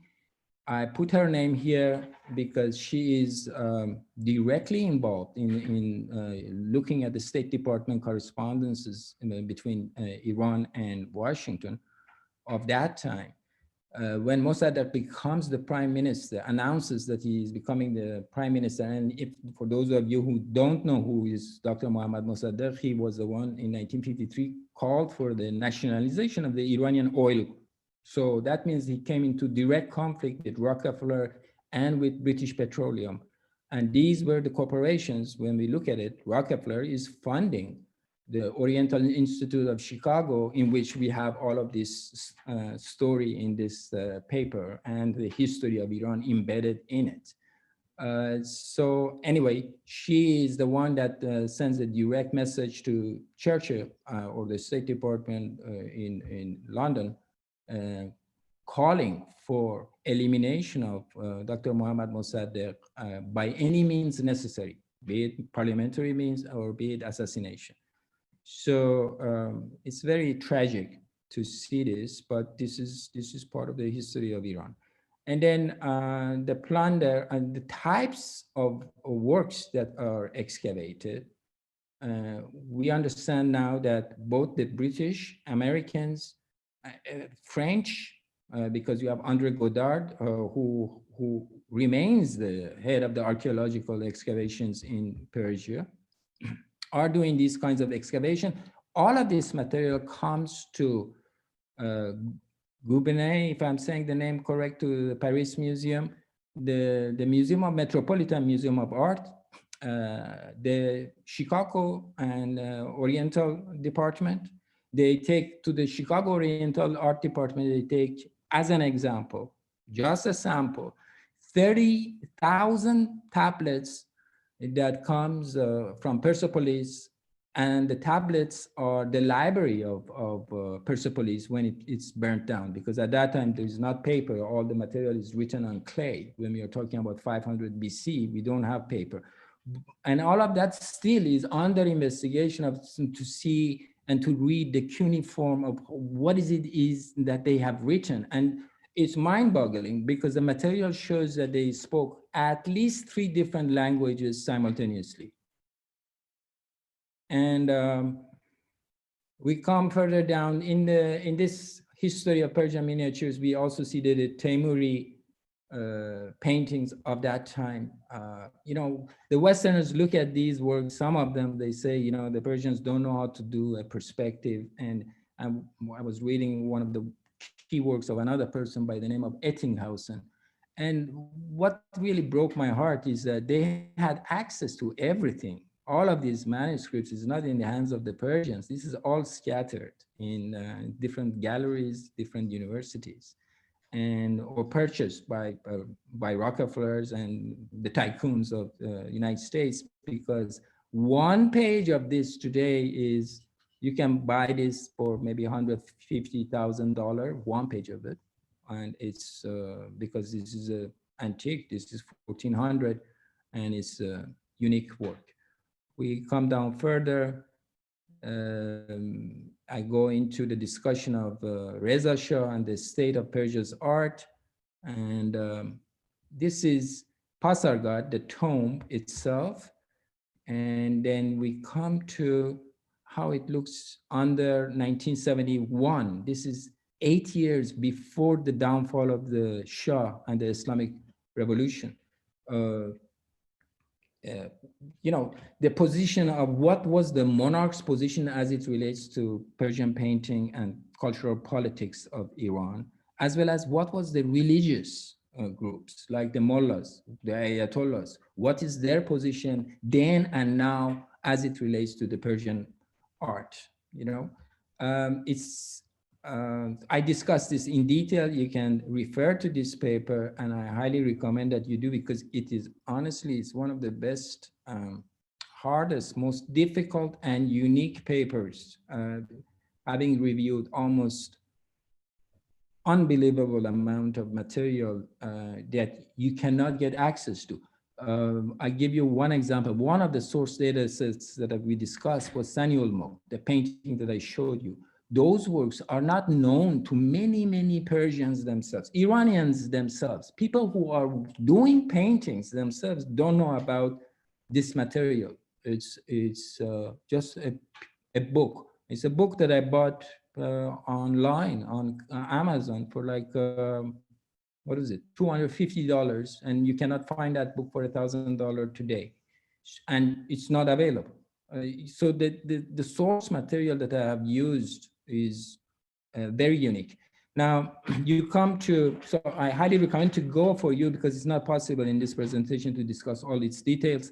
I'm coming to close it by showing you few remaining photographs of what was photographed, how was Persepolis at that time. You know, this is, first of all, any research we want to do on Persian art 20 years ago, 25 years ago, it would have been almost impossible to do, except at the time of the internet, in which we can now go actually online and pull material about each page of each of these manuscripts that are, and we can trace to see who owns it, who has it. These works now I'm showing you is coming from the Freer Gallery of Art. It's in Washington, if I am correct, if not Chicago, but this is the tent of Herzfeld. Herzfeld himself was caught trading, involved in the illicit trade of the artifacts of Persia, putting it in an aeroplane, shipping it to make money out of it himself.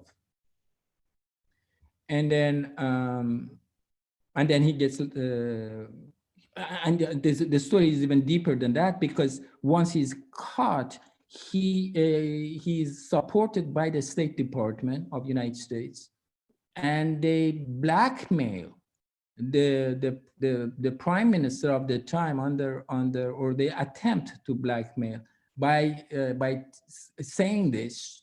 And the reason we know that there was an attempted blackmail is because we looked directly at State Department correspondences. So this is not an opinion I'm giving you. This is a research done by another author, Majd, and I've given his citation of his work. They basically come and say that, you know, if you don't let this guy leave meaning Hertzfeld, then we are going to go to Associated Press. And effectively what we see is that the propaganda machine of Reza Shah is in the hands of the State Department. And so they sort of back down, but he is caught at the airport for taking this material that he is doing the excavation on, you know. And then we come to another picture. I find these, I have looked at thousands of pictures, but these pictures to me are mind-blowing because they are taken 1920s. This is before they come and dig these places. So they have extreme value, and they are these are glass negatives, and all of it copyrighted. And you come to another one. This is the Persepolis. This is like the same thing, the story goes the same thing as it relates to Egypt and Luxor, which I visited. And luckily I have visited all of these places personally myself when I was younger. So they mean tremendously to me. And they are not the way they look now, meaning it has got worse. Most of it is taken by one form or another. And basically, last part I want to tell you this is another gigantic derivation. I looked at the major exhibition in 1940. 1940, you have to understand, 1939 to 1945 is World War II. 1940, they had a major exhibition in New York. And this is a page. You don't see this in these books. This is a page of the structure of the group that brought this exhibition together in 1940. The advisory committee, the governor, for example, the governor of New York is involved in it, the presidents. I went and traced and put these names based on what it is of who these people were. And I go into a discussion of each one of them, of the people who are funding this type of work. Who were they? For example, one of them is the head of the chairman of the IBM. The other one is the head of the MoMA, the Museum of Modern Art in New York. Paul Cravat was on the Council on Foreign Relations, and he was the chairman of the Metropolitan Opera. You have the head of the Guggenheim Memorial. You have Donald Wilbur that we discussed, who brought the Mossadegh's government down under the Operation Ajax in 1953, and so on. And with that, I close my discussion and thank all the participants for giving me the time to present this. Thank you.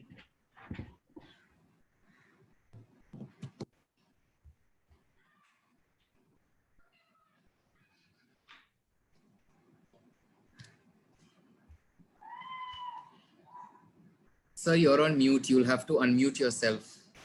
Yes. Sir, we can't hear you. Dr. Sharma, you're required to unmute yourself. Over to you, Mihir, please. Yeah. So, sir, I think we can go ahead with the next presentation. Is it okay?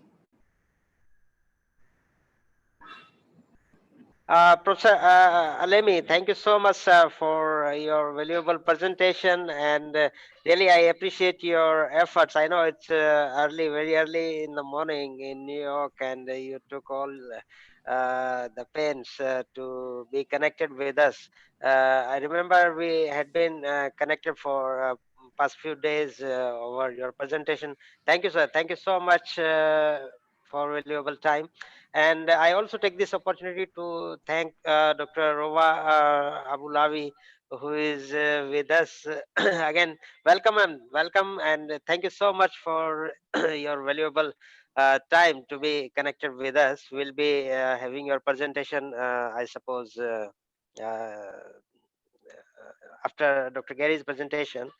Meanwhile, may I also invite the audiences to ask any questions, if any, out of these two presentations we had from Professor Pirooz Alemi and Dr. Sanjay Kumar. We'll be open for a couple of minutes for your questions. Sonu ma'am.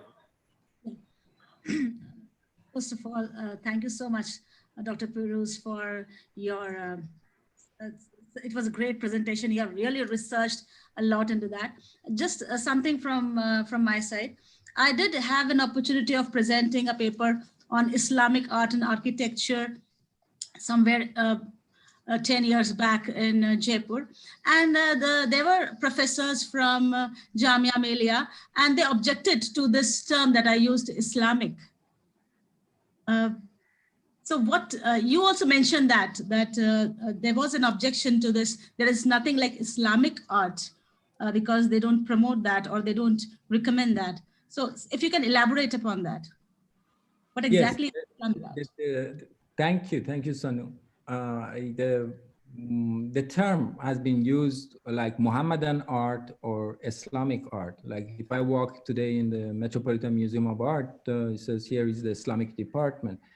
When we go deep into it, like the term Iran or Persia, you know, historically, we tend to take many things for granted as part of our common sense rather than questioning it critically. I had a problem with the term itself because the Islamic art, as I mentioned, first it's the history of that term itself is being discussed in Kadoy. I will find it and I share it with you later with participants if that be. But the term, it's problematic because you are trying to to bring it under one umbrella, all the arts as it relates to Islamic. We don't have something, all of that called like Christian art. You can have religious art like Christian art, but not all of the Western world's art is under Christian art, you know?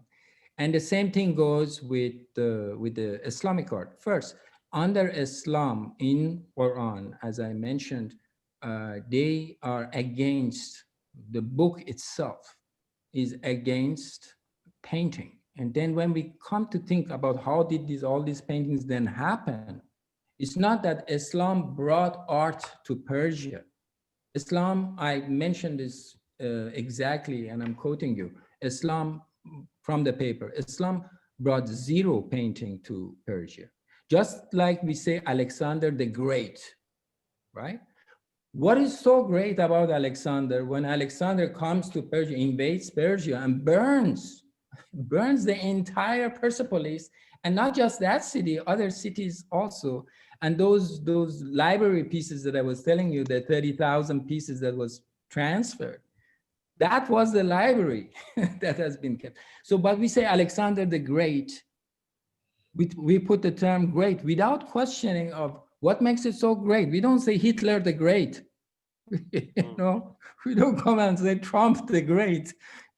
No, that's not the way to go. And the same thing with Islamic art. We have to be very careful. Who are the terms? What terms are being produced for us? You know, because the position of the Persian painting, the history of Persian painting is first of all pre-Islamic. So when you say Islamic art, you're confusing me because, hey, we have these paintings even before Islam. So how do you explain that? And second, I can understand the shared commonality, but the shared commonality is beyond Islam. You know, we have, first of all, you can approach it linguistically.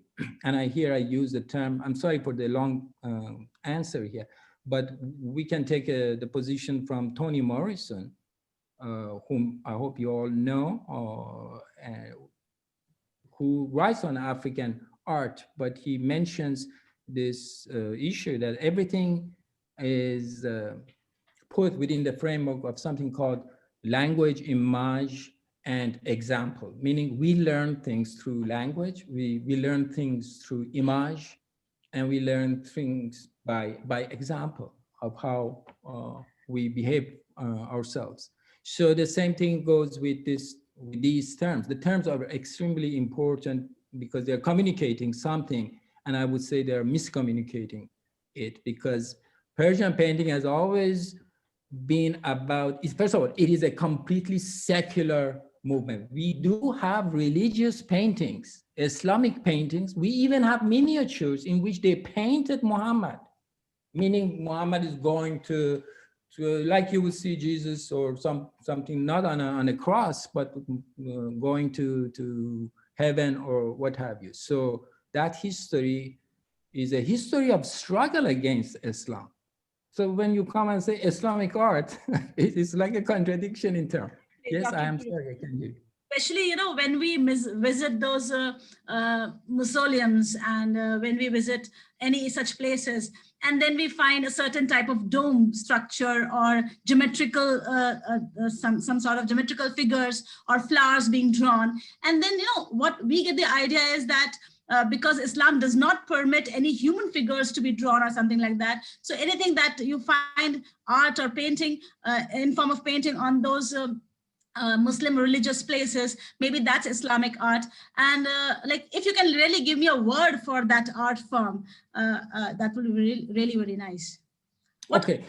So that is, I'm very glad you brought this up also, because it's really a controversial issue. And I used to think this exact same way that you framed it. I used to think that way. And out of this paper also, I came across the works of a person by the name of Joseph Strygovsky.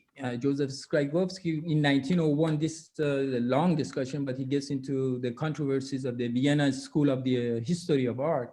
And he comes with the idea, not just an idea, but he says the whole history of Western art is problematic, because the Western art starts from Egypt, goes to Rome, and then goes to Christian art, and then the medieval art, and you go into Renaissance and so on and so forth. What is missing? What's the problem here? The problem is that you have totally ignored east of west, which is Jerusalem, which is Mesopotamia, which is Persia. So when he goes to Persia, he finds that architecture that you're talking about, the squares and the dome, that the dome came. And he has a book, which I'm citing in the work, which is the history of early Christianity, the history of early Christian art. And he finds its source to be Persia.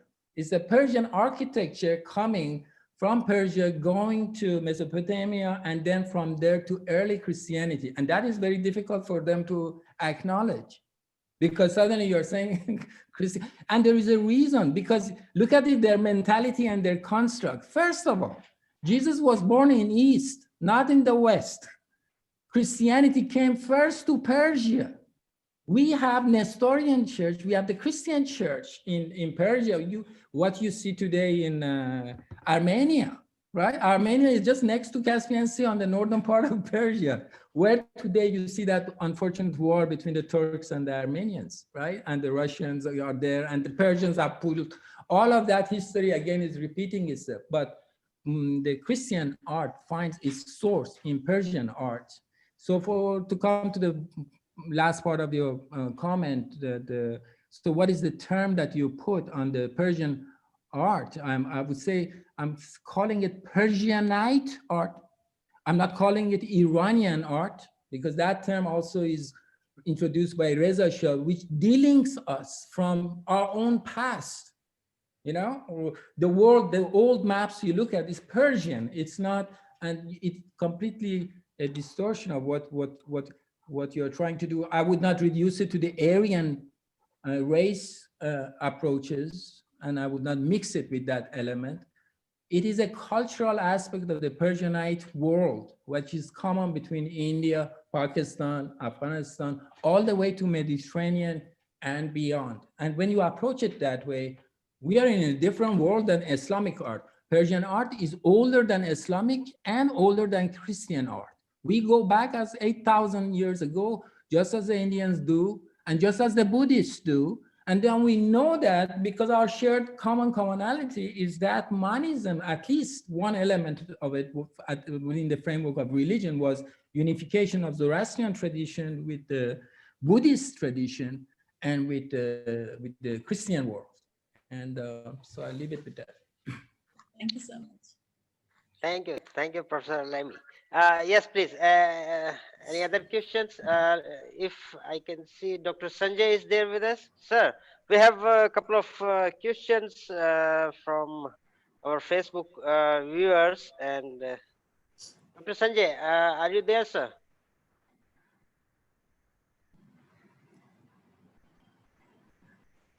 Yeah. Okay, so sir, we have received two questions about your presentation. One of our audience member wants to know that very recently a report was published on in one of the newspapers in India, that the medications, protective medications which have been mentioned under Ayurveda, that the excessive use of those protective medicines may create some problem for liver or some other internal body parts. So how would you, I mean, respond to this question, sir? Yeah. I agree with your questions raised by the audience. Uh, it doesn't allow to take all the medicines because this is a common things that people take advice from the doctors or Ayurvedic physicians, and someone search on the Googles, and they are taking medicines accordingly.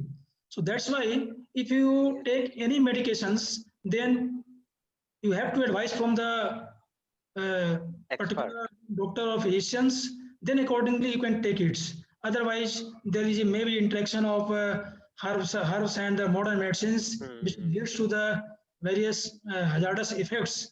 That's why uh, this is the wrong thing that we are taking medicines over the counters. So always take medicine after the proper Prescription. prescriptions of the physicians. Okay. Okay. The second question is almost interest to everyone. Everybody would also like to know the answer of the question. So, how soon we can expect, I mean, a cure for COVID from the field of Ayurveda? Okay, till date, I think there is no approved medicines for the treatment of corona. That's why we have focused on the preventive medicines, Okay. and especially how we have to maintain the lifestyles, how we take the various immunity promoting drugs. But till now, there are various research has been submitted for the approval of CTRI, and then we can say that this is the proven drugs. Till now, because this is a new disease. Yeah, exactly. This is a new disease. It is mentioned in our ancient text like the Janopadvans. Janopadvans means the variation of air, pollution, variation of the waters, and other things. So presently, we can't say that this is the proven medicines for the corona. Okay, sir. Okay, sir. Thank you. Thank you so much. Thank you, Professor Alemi. Thank you, Dr. Sanjay. Over to you, Mihir. Mihir. So I guess, sir, after such an interesting session, we shall move on towards our next presentation. Do we have Dr. Gary online? Yeah, we have Dr. Gary. So Dr. Gary will be presenting his research topic on strategic choices for the post-pandemic playbook. A brief about sir. Dr. Gary has worked in the field of IT as a system manager of the Greater Manchester Pension Fund. His work comprised the maintenance and development of computerized systems and involved management, project management, systems, and programming tasks. He's completed his PhD at MMU with a research topic of management framework for implementing computer-based information systems. His today's presentation will revolve around the topic strategic choices for the post-pandemic playbook. Over to Dr. Gary. Okay, I'm going to leave the video. Can you hear me all right? Yes, sir, we can hear you. Yeah. My connection's not great from home, so I'm going to leave the video off and just do the slides. Yes, sir. Okay. Tell me when you see it. Yes, sir, we can see it. Okay. Yes, sir. Shall I start? Yes, please. All right. Yes, please. Shall we start? Yes. I'll begin. That was fascinating talk, by the way. I mean, art, politics, and history are just great areas we can learn from, and we should look back into the past. We should look at our art and our history of art and learn all kinds of things. I think that's the essence of this society, really, that we can, like, I can sit here, I'm not from that background at all. I can sit here and be fascinated by a completely different topic and start thinking about how it applies to me and my topic. So I think it's that cross-fertilization that really gives the society the energy it's got.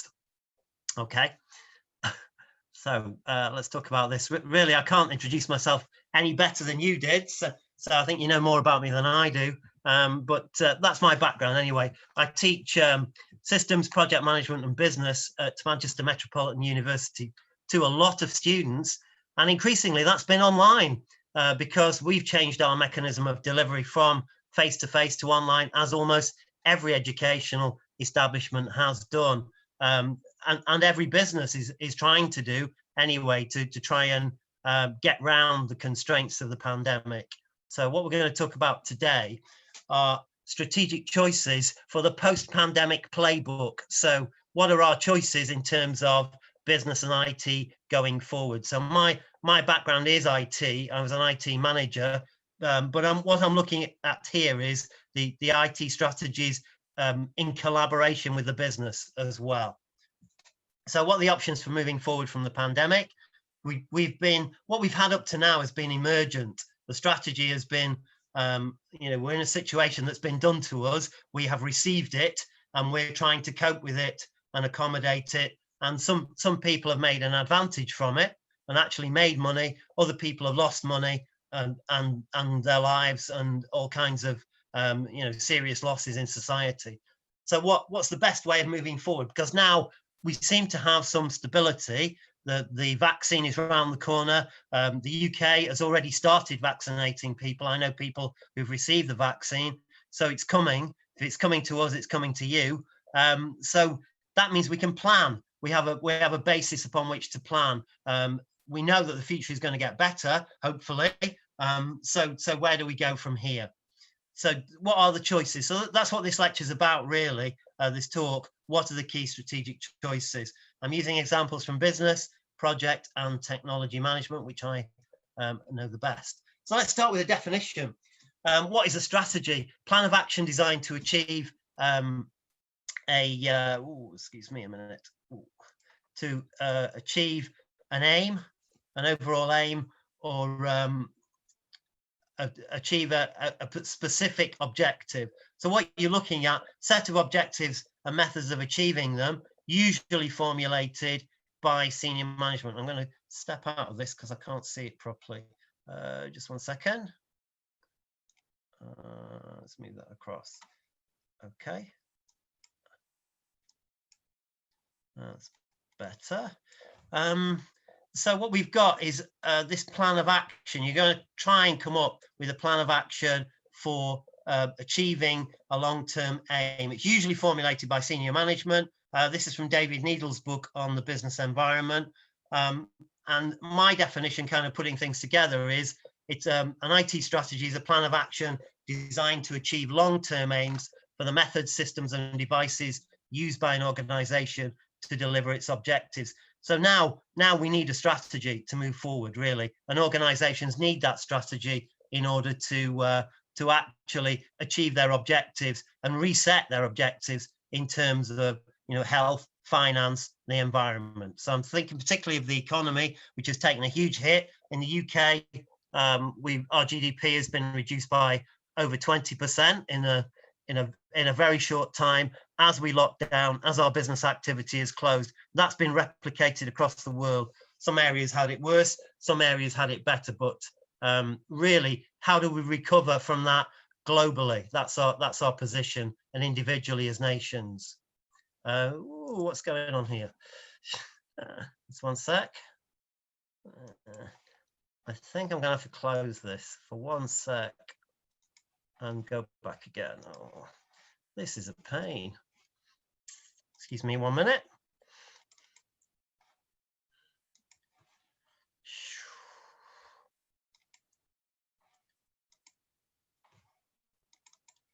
Okay, can you see that again?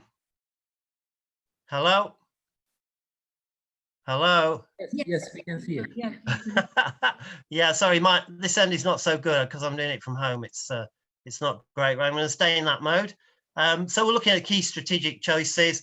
That's what strategy is, long-term plan, usually developed by senior management, but focused in this case on IT and the IT business mix. IT has been essential in helping us to actually carry on business as normal. As we're having a conference now, we would have had this in one room somewhere in a country, but now we've had virtual conferences, as we have had virtual lessons, lots of home working has started. So that's been a trend out of the pandemic. So what are the, so I'm going to kind of set some rules here. So what do we do? Some instructions for actually putting the strategy together. Number one, ensure all the elements of strategy are in place. So look at what you've got now. Do an audit now as to where we are within the pandemic and where we are, what we need moving forward. So look at your hardware, your software, the spine, the kind of network spine of your organization, how it's configured, how it's put together. What human resources do we need? We need people who are adaptable. We need people who can cope with maybe working on their own for long periods. They're not necessarily going to be socialized with the rest of their workforce. What form of organization? It's going to be more virtual and flexible. Planning methods going to be emergent. We don't know what the next 12 months, the next 2 years are going to bring. How do we plan our way out of this?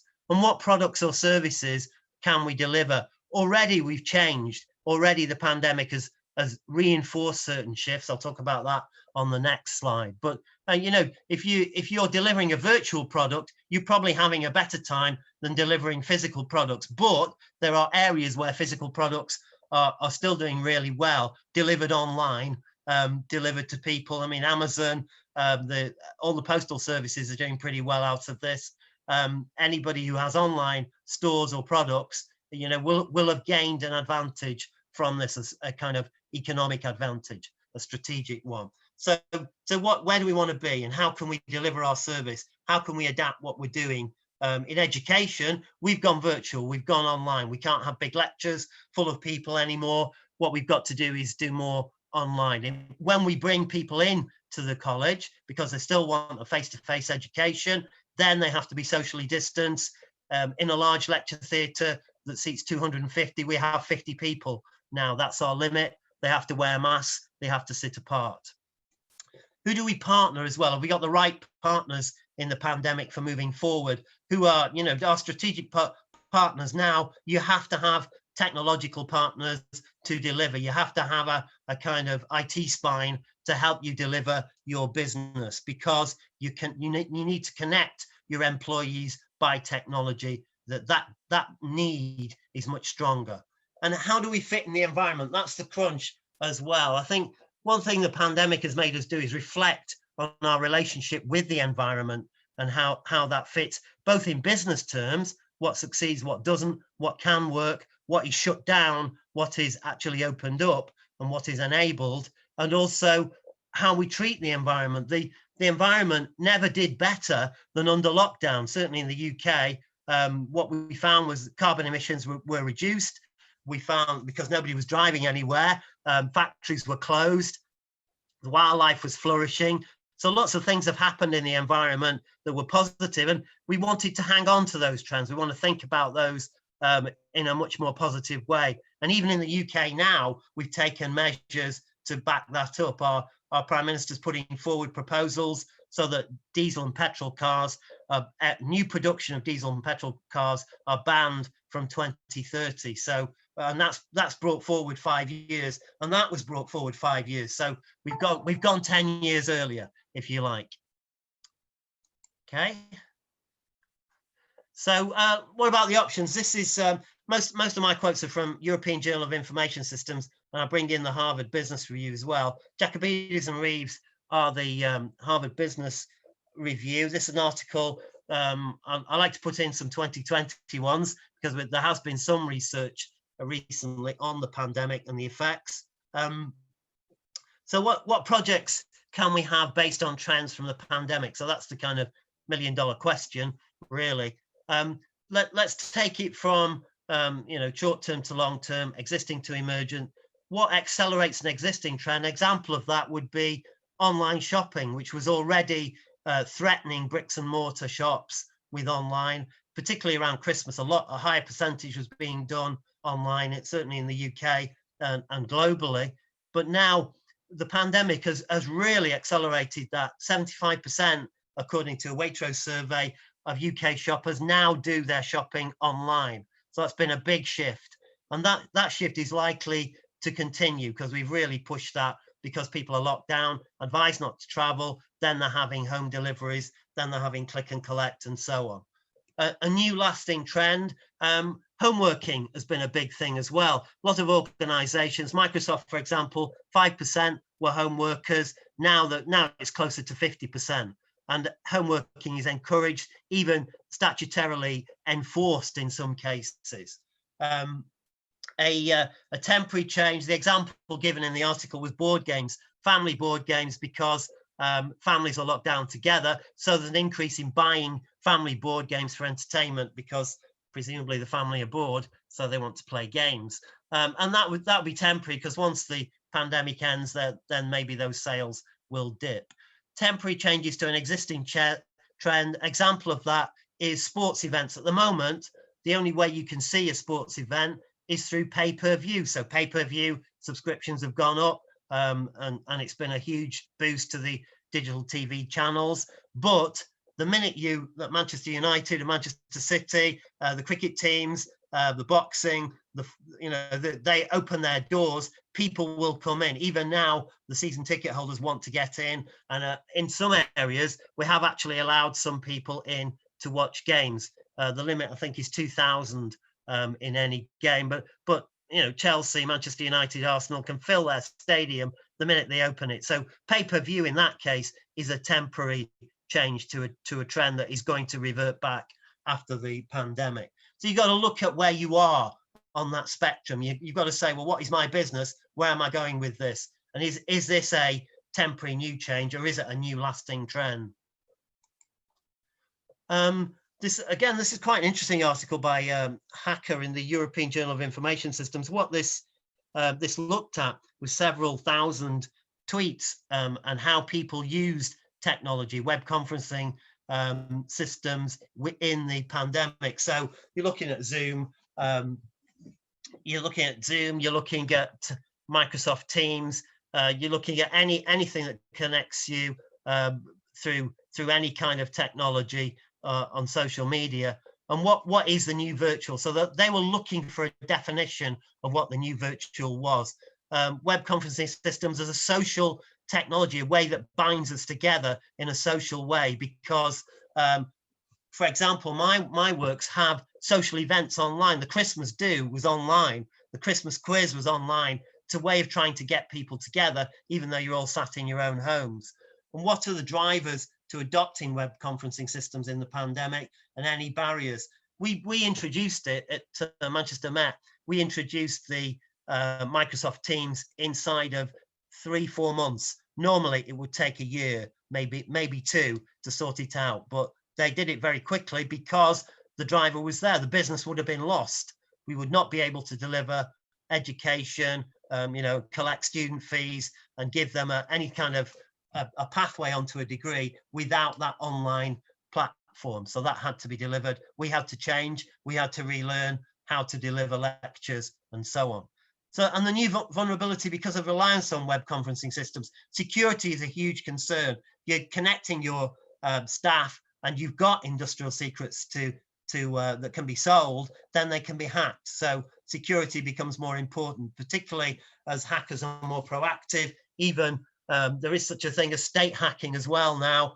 You're getting attacks on systems. Even health systems are being attacked. Certainly universities are. And ransomware, which is where somebody takes over your system and actually threatens you and wants payment to release it and not tell anyone that it's happened, that has become more prevalent as well. So what you've got also need to do is align your IT and your business strategy. You don't want these diverging. You don't want what's going on with the IT to be separate from the business. You want it to support it. You want it to actually promote it.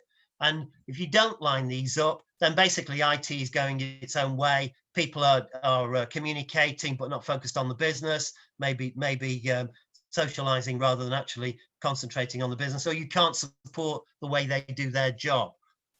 So the kind of key areas where you can align internally is within the IT business department. So you've actually got some structure where they can talk to each other. They can actually pass information easily between each other.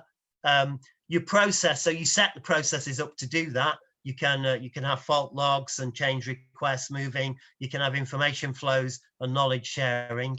Your objectives are the same as well. So you're both aiming, the IT side are not just aiming to promote themselves and increase their range of skills, have technologies they enjoy or are current, but they are actually doing something useful for the business as well. They're focused on delivering the business. So business objectives should be IT department objectives as well. And intellectual is harder as well. Your mental models are the same. So you've got, you see the firm's outcomes, the goals of the business as your goals as well, suiting your goals because of your career. So you're aligned to the organization. Okay. Outsourcing's been a big thing as well, because effectively we are a partner with Microsoft Teams. Microsoft Teams came in, it was not entirely suitable for education, and already Microsoft have supplied some changes that help us in delivering some of the things that we need. So you've got a partner there. So what you have to decide is, and generally throughout the business, which partners do I want to work with, and can I get value for money from those partners? Are they worth it? Are they going to bring something to the organization? So you've got a range of options. You can do everything yourself. You can buy it in and maybe adapt it. You can partner with somebody where they take responsibility for a function. IT is a great thing, but it could be HR. It could be some administrative services. It can be logistics, whatever your partner does. And then outsource is where you totally hand it over to somebody to run, and basically your control with them is through a contract. Okay, so you've got that range of options.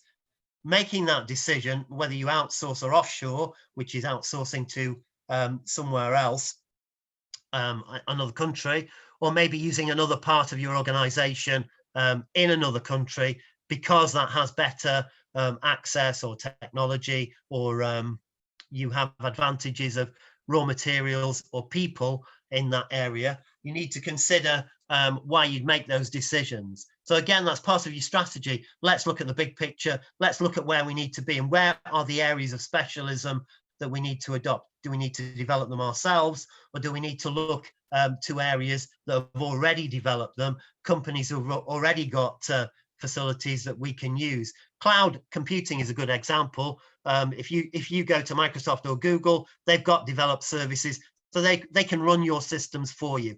They've got that kind of strength through the business and strength of knowledge to actually support you and be a good partner.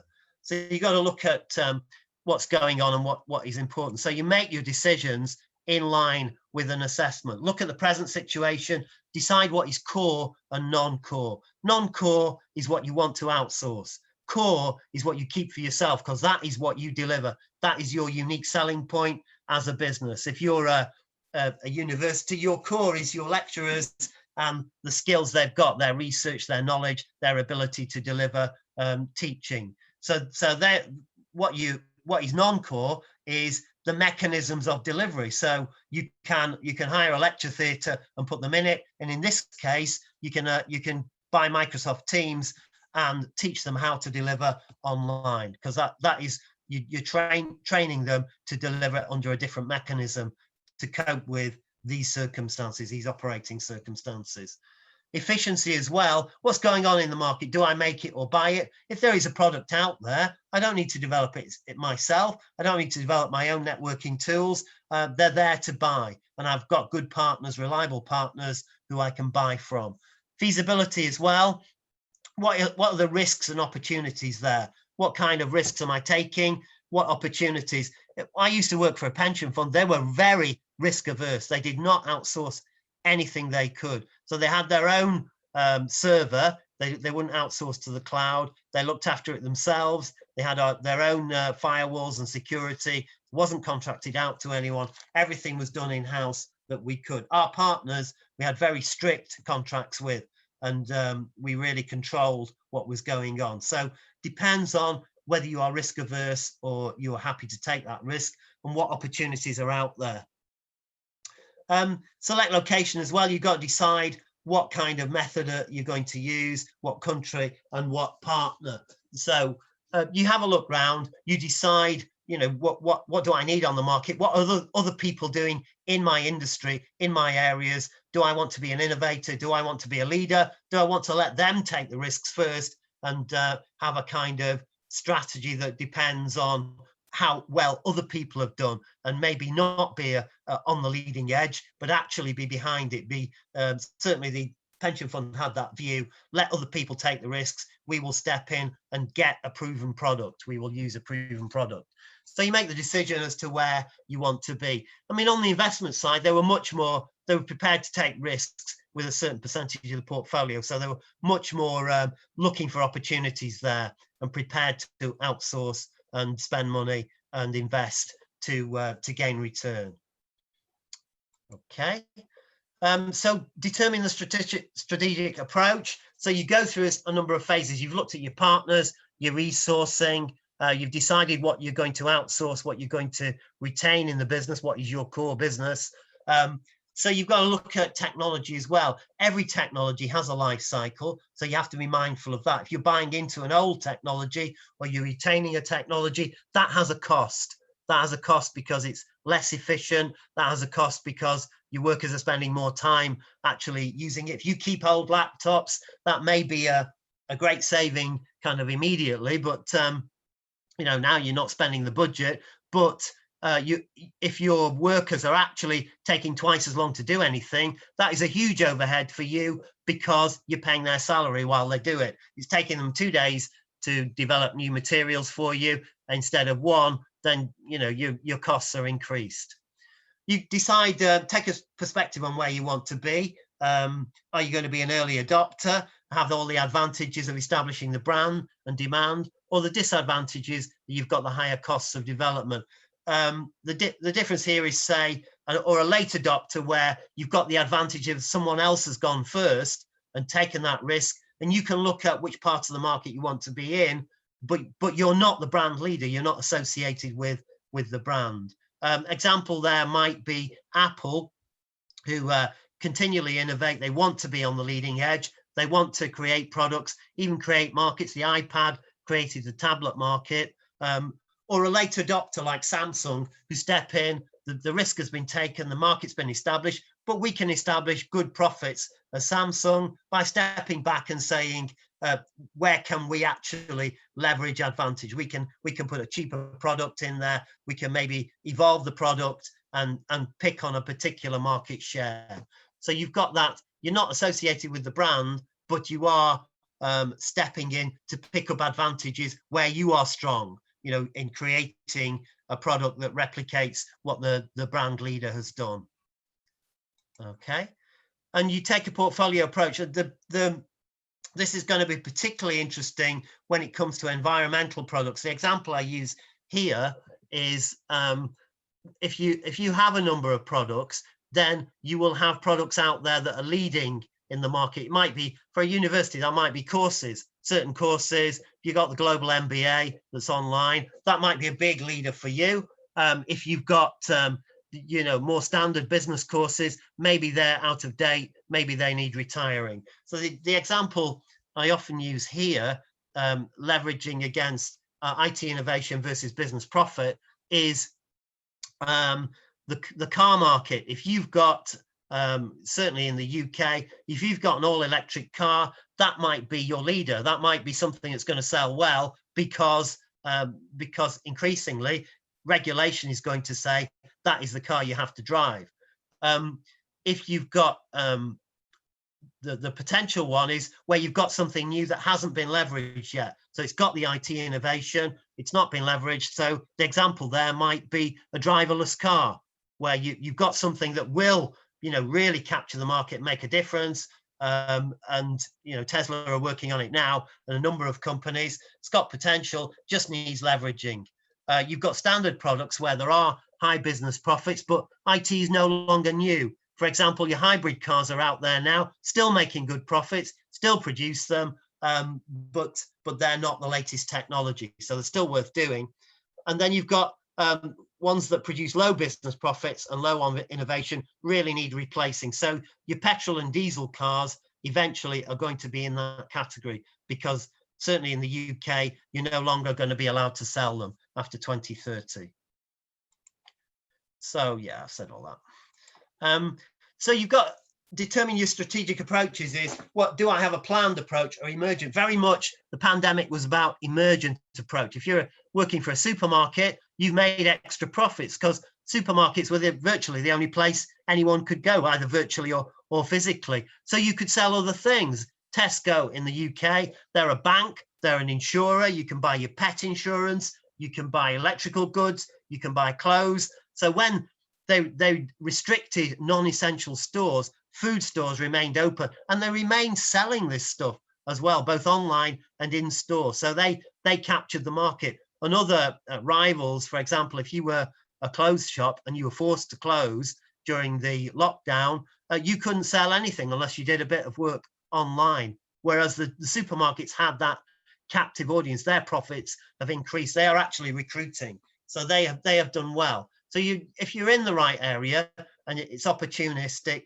you've got that. Plan side is where you're planning the way forward. So now where we see that the future is maybe getting more steady, maybe there is going to be a transition out of the pandemic, then we can plan where we're going to go. And the first mover, late adopter, I've just given that example. That is, do you want to be a leader in that area? Do you want to be let other people take the risks and be a late adopter and leverage profit in your own particular area, focusing on what you can deliver?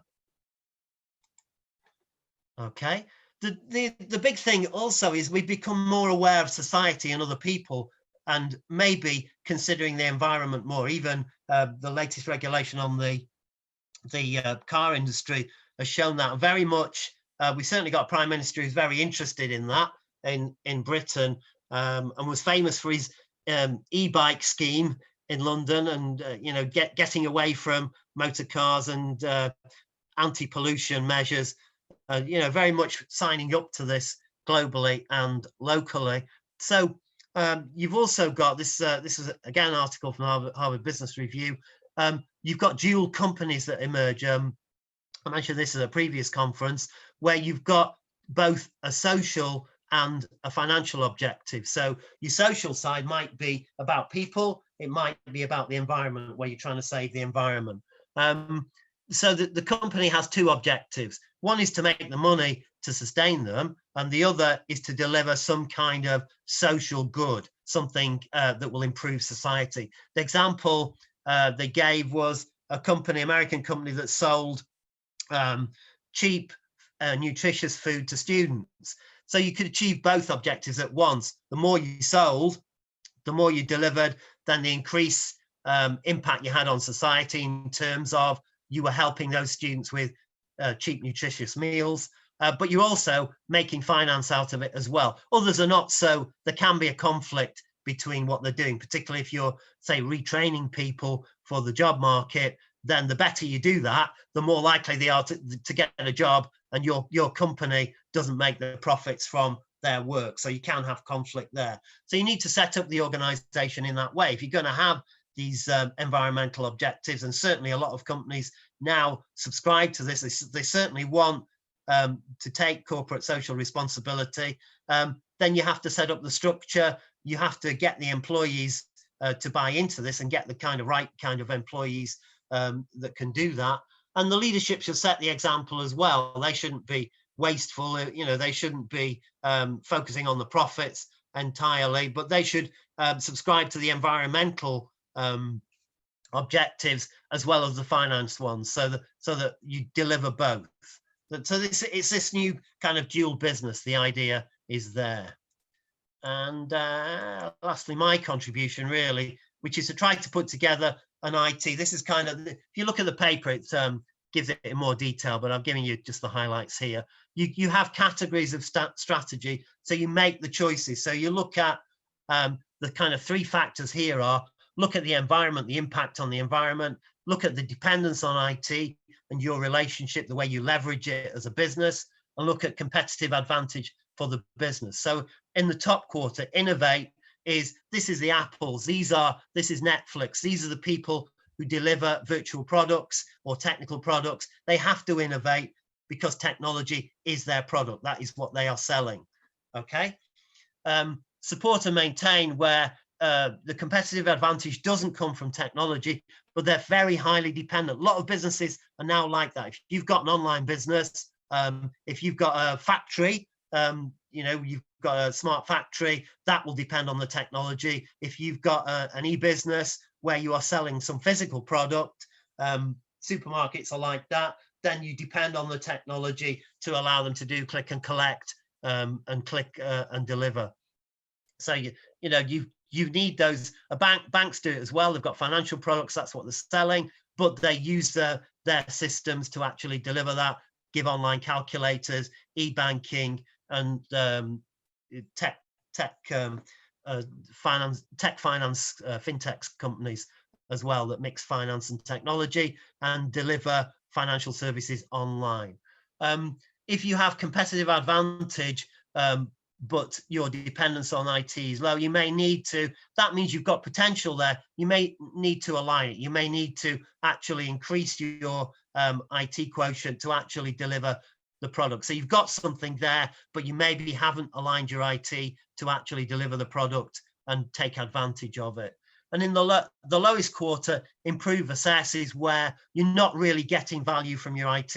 You're not getting competitive advantage from your business. So you need to improve it or get out of it. If it's not a product line that's doing well, if it's a petrol or diesel car and you're not selling them and the potential is that they're going to actually be banned, then you need to get out of that market and maybe change it into something else, move into hybrid or all electric.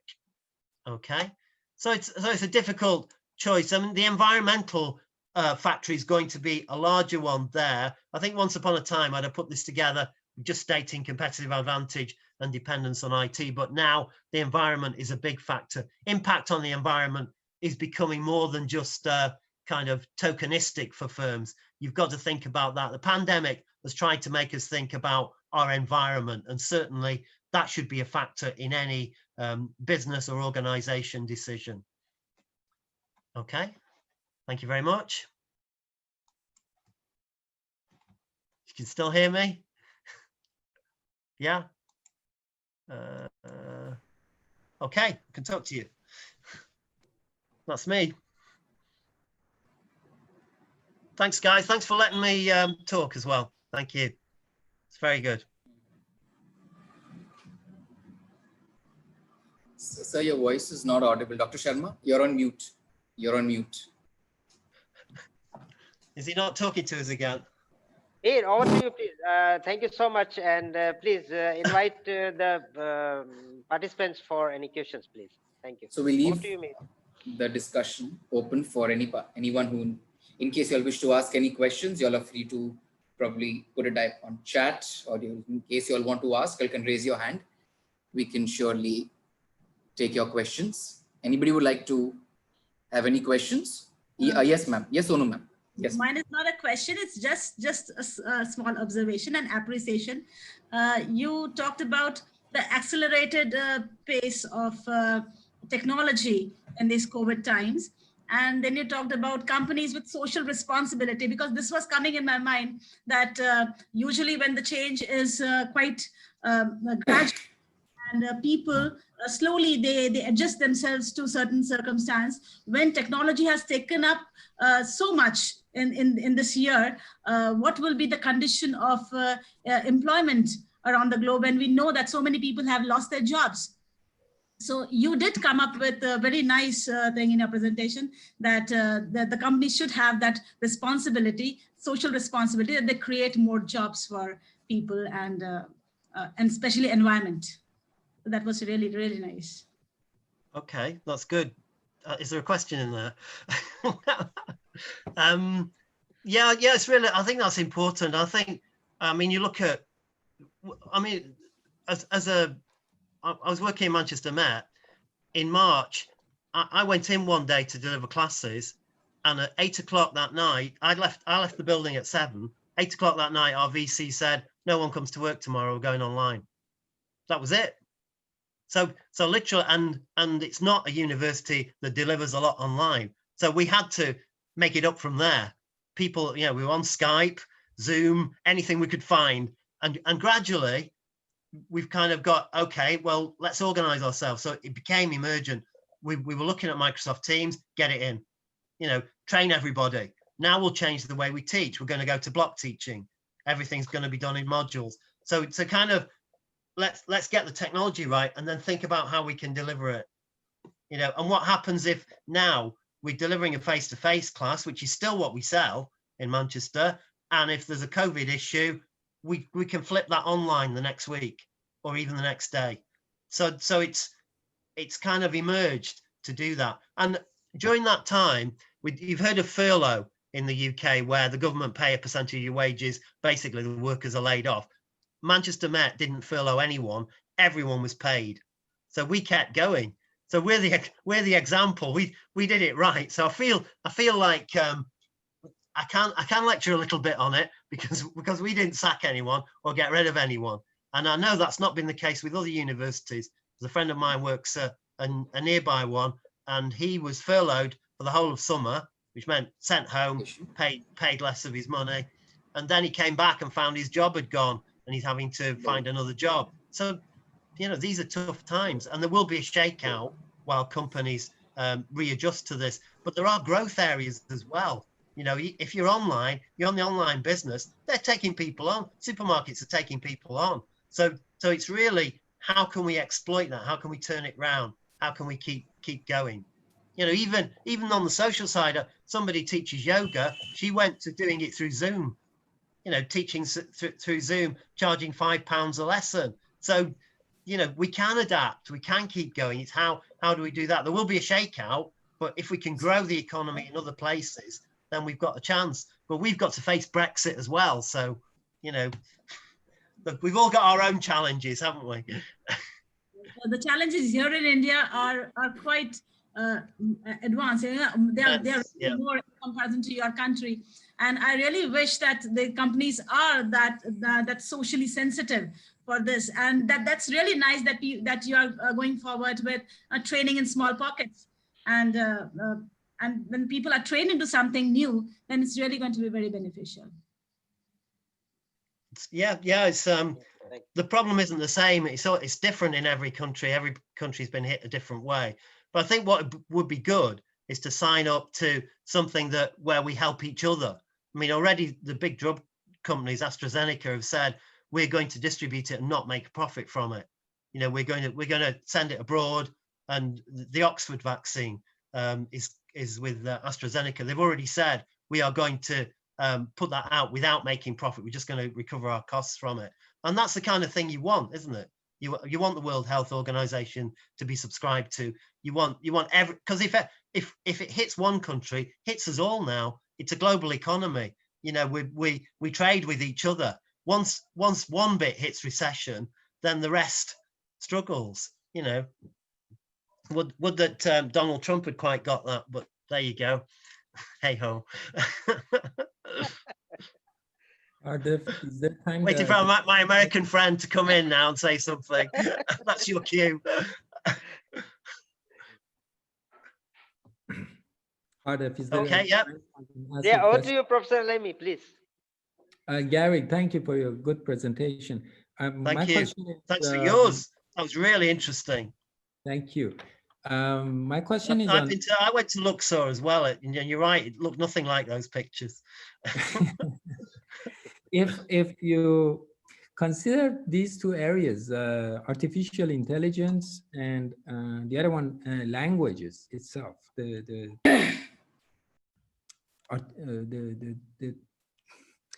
the processing of language through the computer systems, in terms of deciphering what is being said, what are the biases and what have you. just for the paper I was doing, I took 2 papers, one in German and one in French, which I don't speak the languages. I put it in Google Translate to understand what they were saying. So I was wondering, where do you think these 2 fields are going to go? The NTLK, the natural artificial language processing, and artificial intelligence modeling, these 2 areas, where do you think we are We heading? actually did a conference on this in the Philippines. Artificial intelligence, I think, you've got a number of choices there as to what the computer can do. Increasingly, the kind of top level is where you can create neural networks where you're actually simulating what we might do, rather than just regurgitating information as a knowledge base. So I think that's quite interesting. The driverless car, I suppose, is a good example where it can actually replicate what a human driver would do. If we can master that, that is quite an achievement. But I still think computers should be subservient to us, not telling us what to do. I suppose that's I might be a slightly old-fashioned in that way. I think they can support our decisions, but ultimately they can't take over from them. I think, you know, we have to make the rational decisions for computers. But they can do a lot. I mean, you think about even something simple when you go on certain sites for shopping. For example, if you did some online shopping, from that you can make assumptions as to what you might like to buy. You know, so they can kind of pop up with a whole range of different things. So that, you know, that kind of working out patterns is very good. I think where you're going through and rationalizing and working out patterns, it's good. Any kind of number crunching is good. You know, and that can help us. The worry is, of course, that it takes our jobs, although it hasn't at the moment. And that is the 4th industrial revolution's kind of theme, isn't it? That we're actually in this, and that our jobs will be taken by that. I mean, the best way is that we get higher order jobs, that it takes away some of the mundane jobs and some of the routine jobs. But I just I can't quite see that. I can see in certain areas, like a factory, you could reduce the workforce because it's going to do more in that way. But I think your answer is to retrain your workforce to do the high level jobs and create more of those. I think that's the way out of it. Language is an interesting one as well, because language and understanding are 2 different things. You can do any form of translation, but you show you show a British engineer something and a French engineer, you're probably going to get 2 interpretations. So it's how do you actually bring that together? And I think that does need you do need some communication there between humans. I think translation is okay, but understanding is a secondary thing. What I found, my research into virtual teams with a couple of my students, we found that one of the big things was you deal with people face to face, because I can read your body language, you're leaning forward, you look like you're interested, I can see that, I can see if you understand me by your reactions. But if I wasn't speaking to you in my native language particularly, that may not be a good idea, because I can't react to you properly. So that way it's better if it's kind of secondary.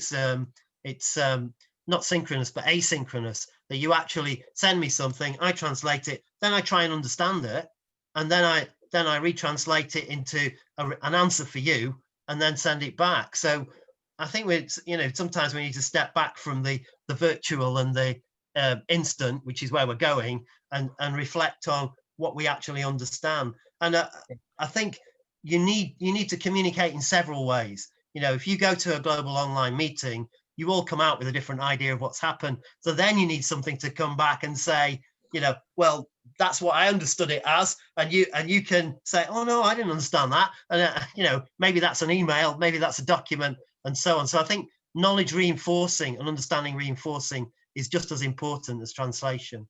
If that's is that enough of an answer? Thank you. Yes, okay. It looks a lovely view wherever you are. It looks fantastic.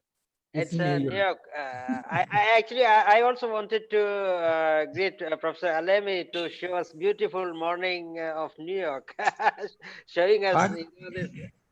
Hardef has been to this view. He has been. I met Hardef at the New York conference, so yeah.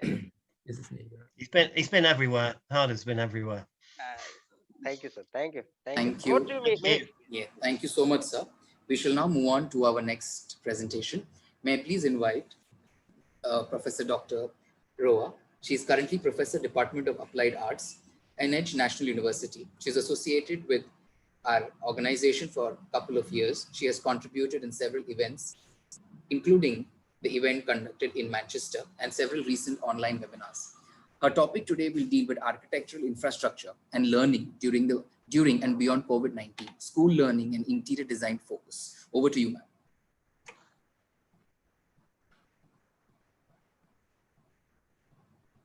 Yes, ma'am. Ma'am, we can't hear you.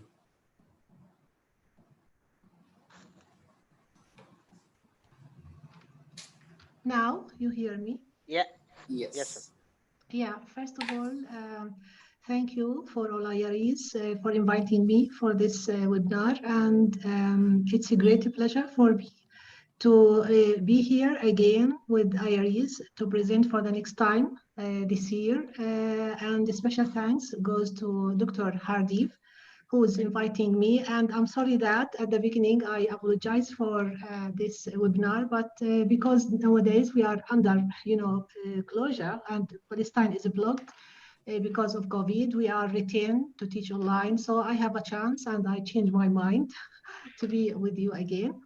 My presentation today will be like a small talk, and it will be about a proposal I put it for further research. I will did that next a couple of months.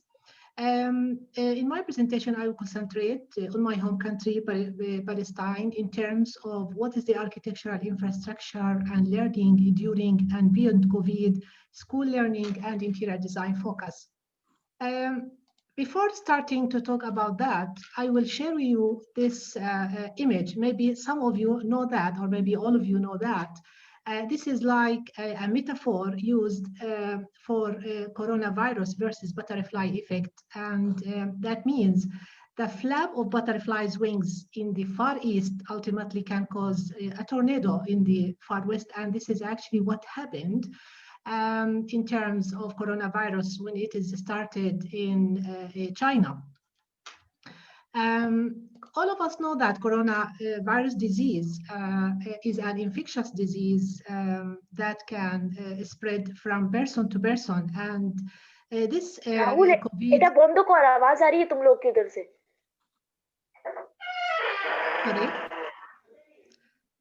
Sorry. Yes, ma'am. Please continue. Yes. Okay. All of us also know that COVID set the clock back on the attainment of international education. It affected not only in education and learning, it also affected on design, health, social, economic, political issues, psychological, mental health, and other issues. In my research, actually, I will concentrate on learning, pedagogy, and the school architectural design, and what is the relationship between them.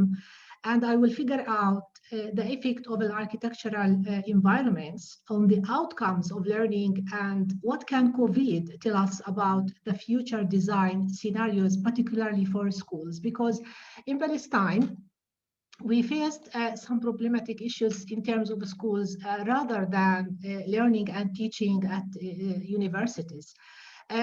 In Palestine, we have more than 1 million students who are affected too much because of COVID-19. And Palestine and all these students do not have learning for more than 6 months when COVID started last January. In March 2020, the World Health Organization actually officially announced that the COVID-19 outbreaks as a global pandemic. And during actually this time, the Palestinian government announced the closure of schools and high education institutions, which they declared the commitment to online learning. But schools, they are closed for 6 months because there is no preparation for online learning. So in Palestine first, because of that, Palestine faced a lot of challenges in terms of preparation, particularly in schools. Teachers across the globe, they were largely unprepared to support the continuing of learning and to adapt the new teaching methodologies. However, in the middle of September 2020, schools started to return to teach face-to-face with some safety regulations, such as using masks and sterilizers and providing social distances in order to decrease the infection. Schools in Palestine, particularly a governmental one, included around 40 students per class, and this put the Ministry of Education in front of challenges. Decrease the number of students per class means that schools should provide more spaces and more teachers.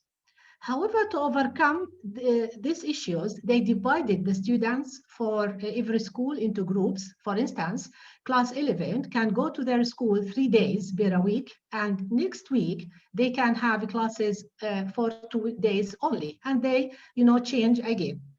The Palestinian schools closed again, on the 6th of this month, in December, for 3 weeks again, and they started to use e-learning for the first time. Teachers use the same traditional methods they used when they are teaching face-to-face learning, and this might, have a negative effect on the quality of education. So social distancing plays an important role in protecting health because the virus can be transmitted directly to from one person to one person. Here, I can, argue that what is COVID-19 teaching us about the interior spaces of schools? And can we, based on these above problematic issues, can COVID teaching us about the issue that we should change the pedagogy in the future and the future methodology that we used for teaching students, and do we need also to redesign schools, and what is the future design look like for the schools here, particularly in Palestine, in terms, furniture, size, the aesthetics, the classrooms, the form, shapes, the thermal, the politics, the light, the ventilations, the facilities, the pedagogy, technology, and all these issues. So do we need schools like what we have nowadays or not? So my research, have maybe a lot of questions, and I'm still in designing my methodology to figure out all these questions I have after figuring some of the literature review here in Palestine. Thus, my research will figure out the future design of schools scenarios in terms of learning and the interior architectural spaces that provide healing and safe environments for children. In order to achieve that, my research will use qualitative and quantitative methods. So I would like actually to stop here because I'm still on my research, figuring the field work, designing my methodology, having some, preparing some ethical issues in order to have them from the Ministry of Education in order to access schools here in Palestine, because it is not easy issues. Particularly after the school, after the students, they return to their schools. Also, I have, to do some co-design with students, with teachers, and maybe with the decision makers in order to figure out what schools could be in the future in order to overcome such kind of pandemic, although we do not know when it will be finished. So thank you. As I mentioned, that this is like just a small talk and a small, proposal for my new research, which will be for the next month, inshallah. Thanks again for hearing me, and any questions, I can hear you.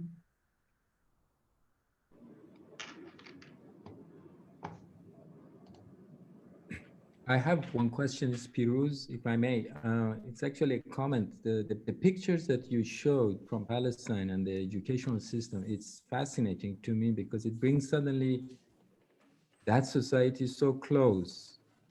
And so I hope that when you expand on your work, you really bring those photographs and more There is into, a sense of it makes it pressure. so human. And so suddenly I don't know. these constructions of the other is not constructed. Thank you. Thank you for a beautiful presentation. Thank you. Thank you. Thank you so much, ma'am. May I please invite Dr. Hardev Sharma again? Okay. Thank you, Mir. Thank you, ma'am. It was really a great presentation, and I appreciate your efforts. I knew you. We were in communication about your presentation for this webinar.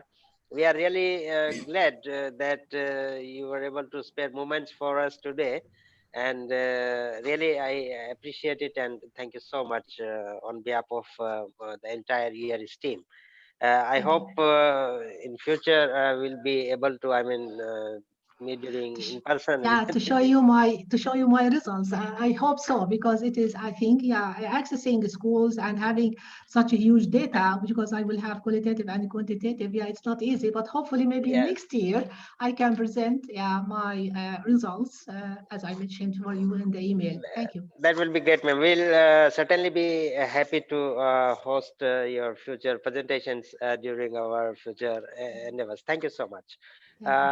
Thank you. Thank you, Professor Alemi. Okay, so we are now moving towards our last presentation for today's uh, presentations, which we had in our schedule. So I would take a quick moment to introduce our next speaker. Dr. Mihir is there with us, and I would say Dr. Mihir had been a very great pillar of support to ERS, to the entire activities which the organization is doing. I'm very glad to inform that Dr. Mihir is associated with ERS for last 5 years, and in person more to that duration with me. I remember Dr. Mihir had a presentation during one of our conferences which took place in Mumbai. Mihir, I would also like to inform that Professor Alemi, we are going to invite Professor Alemi to one of our conferences which are being scheduled in Mumbai next Wow. year, coming year. So, Super. Professor Alemi, I hope you remember my proposal, sir. We look forward to your arrival in Mumbai.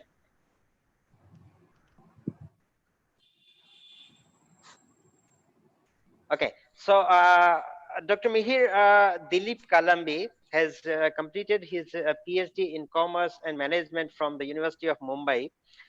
He has also completed with his MCom, Masters in Management and LLB from the University of Mumbai. Dr. Kalambi has secured the first rank in family law, constitution law, company law, and business management. Academically inclined, Dr. Kalambi has also completed with his diploma in business and human resource management and his PGDM in human resource management.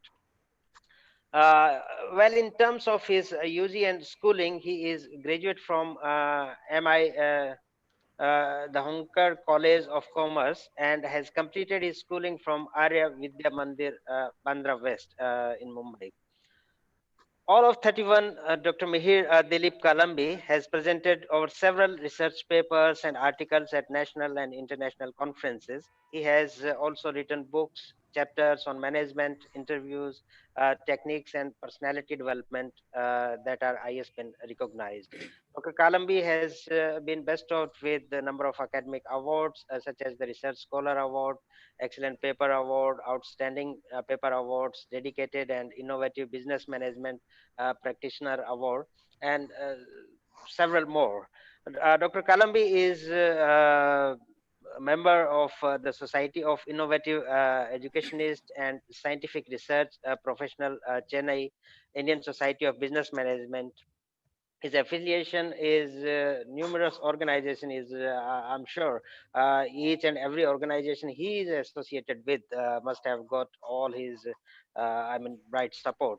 Currently Dr. Kalambi is working as faculty at EduPrist Mumbai, He trains students and corporates on topics relating to leadership, communication skills, presentation skills, emotional intelligence, self-awareness, team building, negotiation skills, and personality development.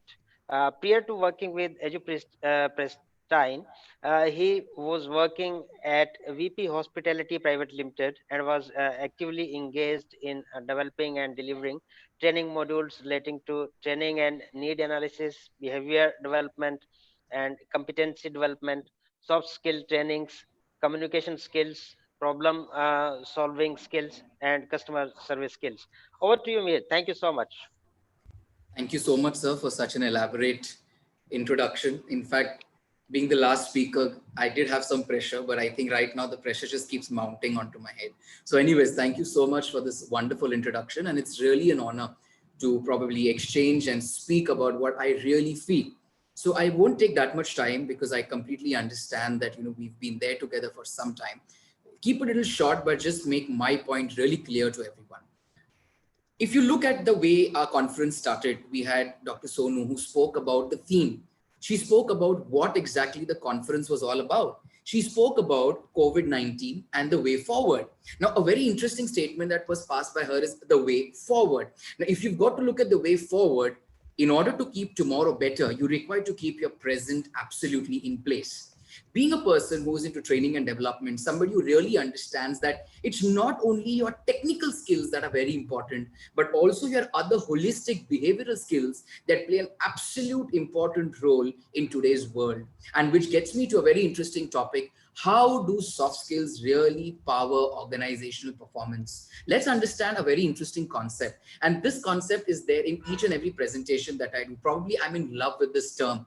If you look at the current scenario that we are all living in, 2019, December 31, we were wishing each other a happy new year. We always wanted to send messages to everyone, and we wanted 2020 to be a year of absolute happiness, prosperity, etc., etc., etc. Realizing that what 2020 would ultimately lead us to. This is one year that we do not even want to think about. So what world are we currently living in? We are living in a VUCA, that is a VUCA world. What does the term VUCA really mean? The word VUCA means volatility, uncertainty, complexity, and ambiguity. What is the volatility? The things which are changing rapidly. What is uncertain? We are not sure about the future. What is complex? There are so many decisions, so many options available around us. We don't know what is the simple solution to it. And because we have volatile, we are uncertain, and because there's complexity, things are absolutely ambiguous. We are not aware about what is going to happen tomorrow. Because this conference really aims at moving on researchers, collaborating young minds, entrepreneurs, leaders, managers, academicians, everybody across the globe. And if I look at the world, especially India, because I'm speaking on behalf of my country, India is the youngest nation in the world.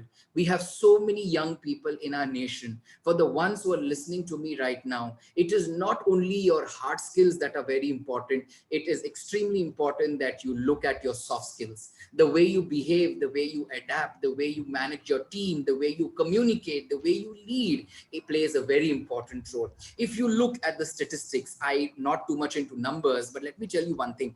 A very famous issue that is going on, especially over here, is the industry gap, the employability gap, which is there of our university graduates. Why is it still there? After I teach Henry Fayol's 14 principles of management, after I teach the 7 P's of marketing, after I teach what is debit and credit, after I teach the basic principles of advertising or design marketing, when a student goes tomorrow into the corporate world, he's not able to survive. Why are we looking at the corporate world? When a student goes for an interview tomorrow, he's not able to crack an interview. That is because you are not training your students on soft skills. Today, if you do not have soft skills, it becomes extremely difficult to remain active in this VUCA world. Please remember one thing. We are living in a tub. When I say a tub, if you look at a tub and if you keep crabs in that, and there is a crab who wants to climb on top, there are other crabs who are trying to pull the other crab down. We are living in a crab nature. There is somebody who's better than you. There is somebody who's more qualified than you, but you can make the mark in the world if you develop your soft skills. And when you talk about soft skills and you talk about the current scenario, What is going on? I'm sure each one of us are social media buffs. We all see LinkedIn, we all see Instagram, we see Facebook. What is going on LinkedIn today? Job losses, job losses, job losses, job losses. What happens when you look at a job loss? You ultimately face double competition. But today you've got to realize your competition is increasing twofold because you have more people who are unemployed. If you look at the statistics in front, Q1 and Q2, these are the number of millions of people who have lost their job in the first quarter of 2020 and in the next quarter of 2020. Look at the number of people who have obviously lost their job. If you have lost the job, so has somebody else. So both of you all, for example, are going to compete tomorrow for a post in an organization. Why should you be hired and why should the other one not be hired? This is the place where you can make the mark. This is the place where you can really develop your skill sets, and your skill sets becomes developing your soft skills. These are the places where exactly you require to develop your skills. So if you look at what is going on today in the world, if you want to remain ahead, and the way forward is develop your skill sets. Moving forward, we are now living in the 21st century. So we came from the agricultural age, we came to the industrial age, we came to the information age, and now we have come to the conceptual age. We are in an age wherein innovators, creators, and empathizers play a very important role.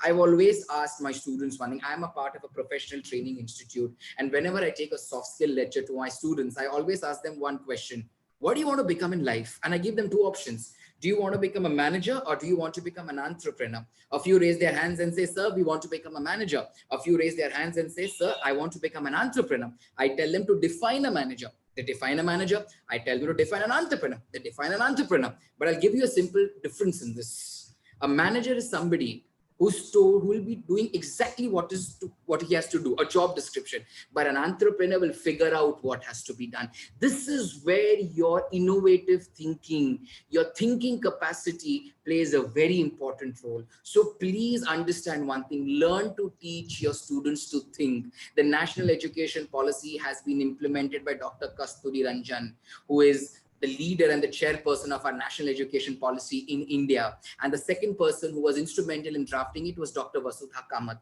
who was the former vice chancellor at SNDT Women's University. I know her so well that I spoke to her and I told her, ma'am, tell me one salient feature in this national education policy. She said, Mihir, vocational education, soft skills, behavior, and employability skills are extremely important. And this is exactly what we are hinting at. And this is exactly what I'm hinting at. Please do not only concentrate on your hard skills. Hard skills are mostly what you know. Soft skills are the way you behave, the way you act, the way today you behave, the way today you teach your students to behave. That is going to define the adaptability. 100 on 100 today is only limited to a textbook, but a behavioral attitude, an attitude to behave in a workplace is something that goes a really long way. Because what is very important? Business does not create value. It is the people who create value. And right now you have land, capital, entrepreneurship. But what about the human resource? The human resource is one of the most important resources today, because ultimately it is the people in the organization who are going to create value. But if you want your students and if you want your colleagues to create value, invest in their development. Please understand one thing: the world today is going through such a big transformation. You require to develop your skill sets, and skill sets can be in different forms and in different ways. Why? We are having Zoom lectures right now. We're having Zoom interviews right now. How do you really give a Zoom interview? How do you really give a Zoom webinar is also a skill set. Now, how well are we really training our students to become tomorrow's thinkers and innovators? If you look at, I'm ending the slides. I just have 3 more slides in front of you. What do today's competitors want? What does today's industry want? They want people who are flexible, who have a positive attitude, who are self-motivated, who are team-oriented, who are organized, and who are effective communicators. We are now looking beyond textbooks. We are looking beyond those marks. This is where the change and the development has happened. COVID-19 did get a lot of issues, but it also gave us a lot of time to reflect. It gave us a lot of time to invest in ourselves and understand When was the last time you really had 24 hours to yourself and actually you could think and talk to yourself and do a SWOT analysis of yourself? When was the last time you could actually have reflective thinking? When was the last time you actually dealt with team management, cohesiveness, attitude management? This is something that we really require to teach. So the way forward after the post-COVID-19 era is, please train people on soft skills. Hard skills will fall in place. You have got to transcend that into the performance. So towards the end, if you want your individuals to grow, if you want your organization to grow, if you want your students to grow, please train them in communication. Please train them in listening and teamwork. Ultimately, today, you have to understand one thing. We all have 5 fingers, but they are not the same. Still, your hand has to move. This is where teamwork plays a very important role. 5 people in the organization are not the same, yet the organization has to move. This is where your teamwork plays a very important role. Teaching your students the meaning of leadership and mentoring, because tomorrow they are going to become entrepreneurs, they are going to become leaders, they are going to become visionaries. You have Bill Gates, you have the Ambanis, you have Jeff Bezos, you have Steve Jobs, you have everybody. They've also had 24 hours in their life, but they multiplied those 24 hours with different kind of skill sets. Please train your students on creativity, negotiation, presentation. Why do I emphasize on presentation? Because ultimately, when your student moves out from the institution, he takes your brand. And ultimately, who has shaped the child's future? As educators, we have done that. So the way a student presents, the way a student stands, the way a student communicates plays a very important role, because soft skills are something that really require to be developed today. The industry and the employability gap is something that we require to focus. So what's the way forward? The way forward is developing 10 organizational skills for yourself. Because if you looked at the first chart that I told you, volatility is now converted into vision. Uncertainty is now converted into understanding. Clarity, complexity is now converted into clarity, and ambiguity is now converted into agility. Because only when you have an insight, only when you make a strategy to develop people with their soft skills and get it into the action, you will be able to make that difference. So please, henceforward, when you move ahead, please train everybody not only on your hard skills, but also understand one thing, that your soft skills play such an important role, because ultimately they are an economic necessity. If you want an organization to move ahead, and as Sonu ma'am said, what's the way forward? Students will be going in for a job tomorrow. The competition is going to be twofold. You've got so many job losses. Train your students to sit effectively, talk properly, communicate effectively. Train your students on your soft skills, because ultimately people matter, and that is the way in which an organization creates value. Towards the end, I would only like to thank each one of you for being a part of this wonderful conference, giving me an opportunity to probably put forward my point. Because if I have just 20 seconds more to myself, when I was in school, I never knew that I would ultimately become an L&D trainer. I was an introvert person. I never knew the importance of speaking to. I had no friends in school. Unfortunately or fortunately, right now I'm friend zoned. I've got excess of people because I know speaking skills now. I know communication skills. I am more confident, because ultimately you are not going to remain a manager, an executive. You're going to become a leader. You're going to become an entrepreneur. And ultimately, an entrepreneur has to figure out what has to be done. Thank you very much, ladies and gentlemen, for being a part of this wonderful conference. And the way forward, as I really said, is no other way, but the only way to move ahead in this COVID and this post-COVID scenario is empower your own self with soft skills, empower your employees with soft skills, and together your organization will surely thrive. Thank you very much for being a part of this session. Thank you very much once again. Thank you, Mir. Thank you so much for your valuable presentation, as always. Thank you so much. Okay, I can see Dr. Wong is also connected with us. Hi, Dr. Wong, how are you? Hi, Dr. Arif. Can all of you hear me? Yeah, we can hear you. Yeah. Okay, great, perfect. Yeah. So, okay. So thank you so much. Over to you, Dr. Wong, please. Can you, if you have you prepared a few slides? We were expecting. Yeah, I have a very short slides. If you don't mind, then I will show it to all of you. Is that Sure. okay? Please. Yes, sir. Yeah, You but the have the problem yeah. is I will use the projections methods instead of sharing the slides because I have Okay. some compatibility issues. Okay. Okay, no issues. Okay, sure.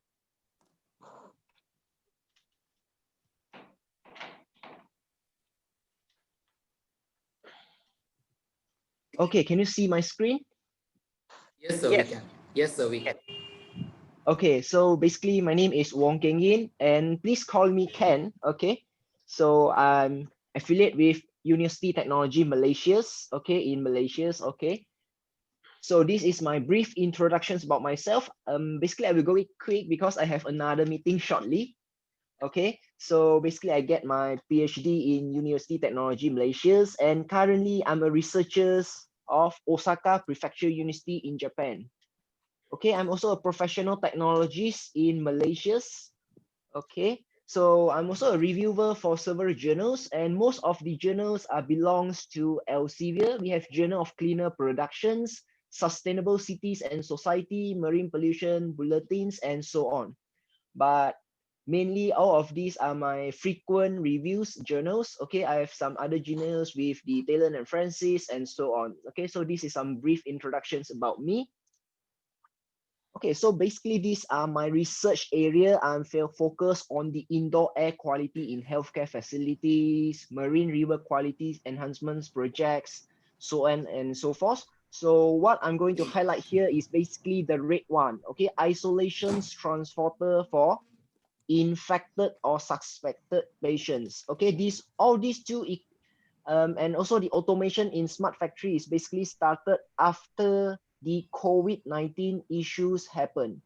Okay, because of the COVID-19 issues, these topics actually come out. Okay, because it's to solve the real world problem. Okay, the isolation transporter is basically used for the patients that suspected infected with the COVID-19.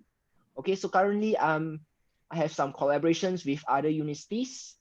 Okay, so these are the isopod, or we know it as isolations transporter. And some of my collaborators, which is OPU, Osaka Prefecture Universities, and then we have the top leading university in Malaysia, which is University of Malaya, and then we have collaborate with the Spain University, okay, Universidad Region Carlos, and also UXI, and I also collaborate with the industrial base, which is the Ocean Cleanup and Evergreen Technologies. And last but not least, actually, I have several students that come from the Marine Army.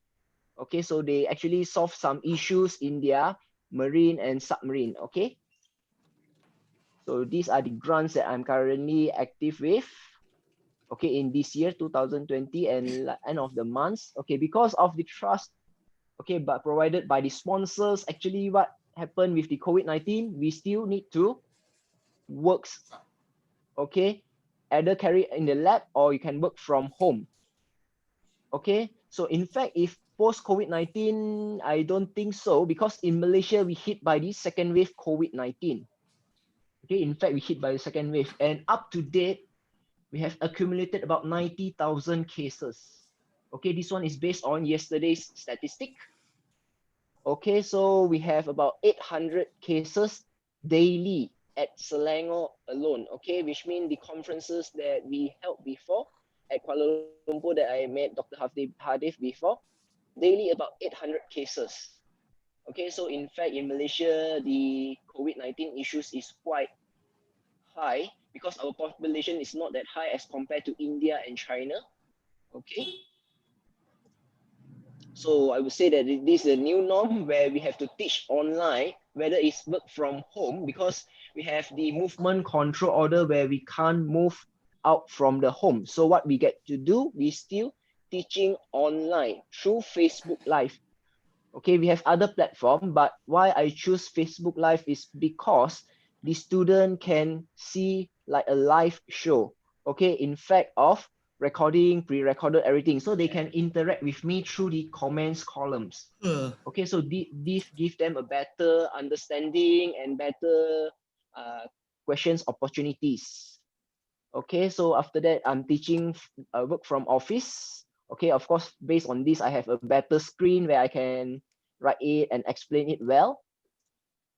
Okay, so currently I have some supervision students. I have 3 PhD students, 2 master students, and 5 undergraduates. And basically, I will use VBAX, Google Meets, or Microsoft Team, okay, to actually communicate with them and to update their progress.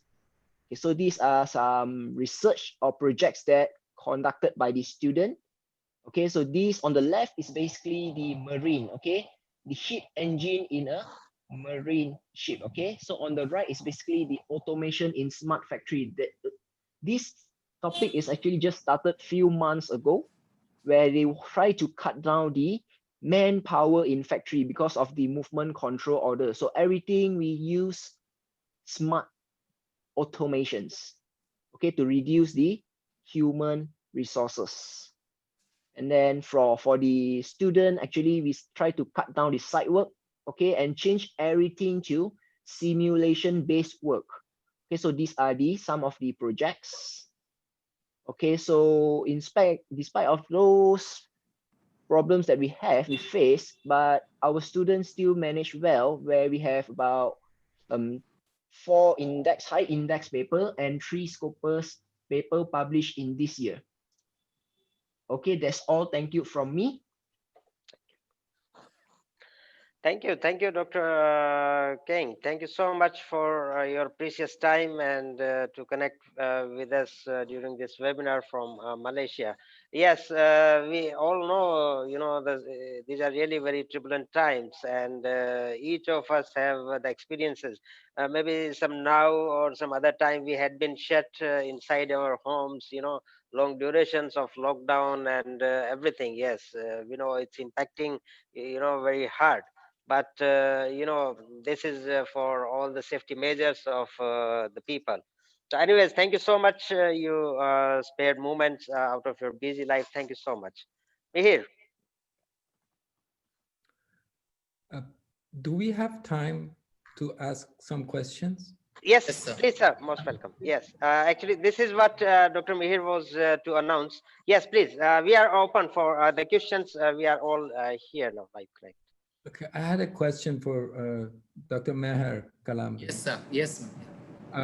Just first a short comment, and it's going to be a little bit of a difficult question to ask. No. Don't mind. When the way I look at the leadership and followership, you bring it up in the educational system, and I sort of look at it in both at the individual level, then the family unit where you have the leadership, followership, and then from there we go into schools, to church and mosque. And then from there, we can go into further up into political parties, and from political parties gradually to the level of the state. So it becomes a relationship of state and civil society. Correct. Both at an individual level as well as units and institutions and grander pictures. Given its historical framework, be it the fascist parties or the Republican Party led by Trump or what have you, you mentioned this issue of soft skills and hard skills in the framework of the behaviors. And so within that context, I'm just wondering, since the entire field of political science deals with this relationship of state and civil society, why are you putting it within the framework of these 2 classifications and these 2 words? It's like using that word like Islamic Republic, it throws me off. No. It gives it an empirical, positivist, computer-based system like hard disk and softwares. Especially in view of what I was mentioning in terms of Toni Morrison's issues pertaining to language, image, and example of how that process works, both in film to what have you, the whole process of the image making that Gary also made comments about how our body is moving on the Zooms as we are discussing.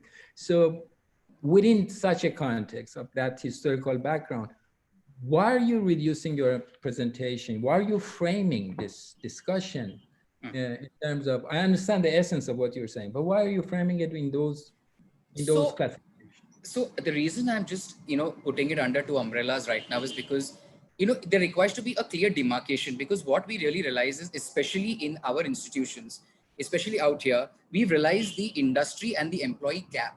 When students complete their graduations and when they go out tomorrow, they're not able to even crack interviews. They're not able to even make presentations. What happens is, in today's scenario, for a normal BCom class that we have about 4 subjects every semester, and we have 3 years. Students are so only reading books, that tomorrow when they actually have to go and even give a viva, they're so scared in even standing in front of the teacher and speaking. Now, if you're going to be scared and in front of your teacher when you speak over here, what are you going to do in the corporate world outside?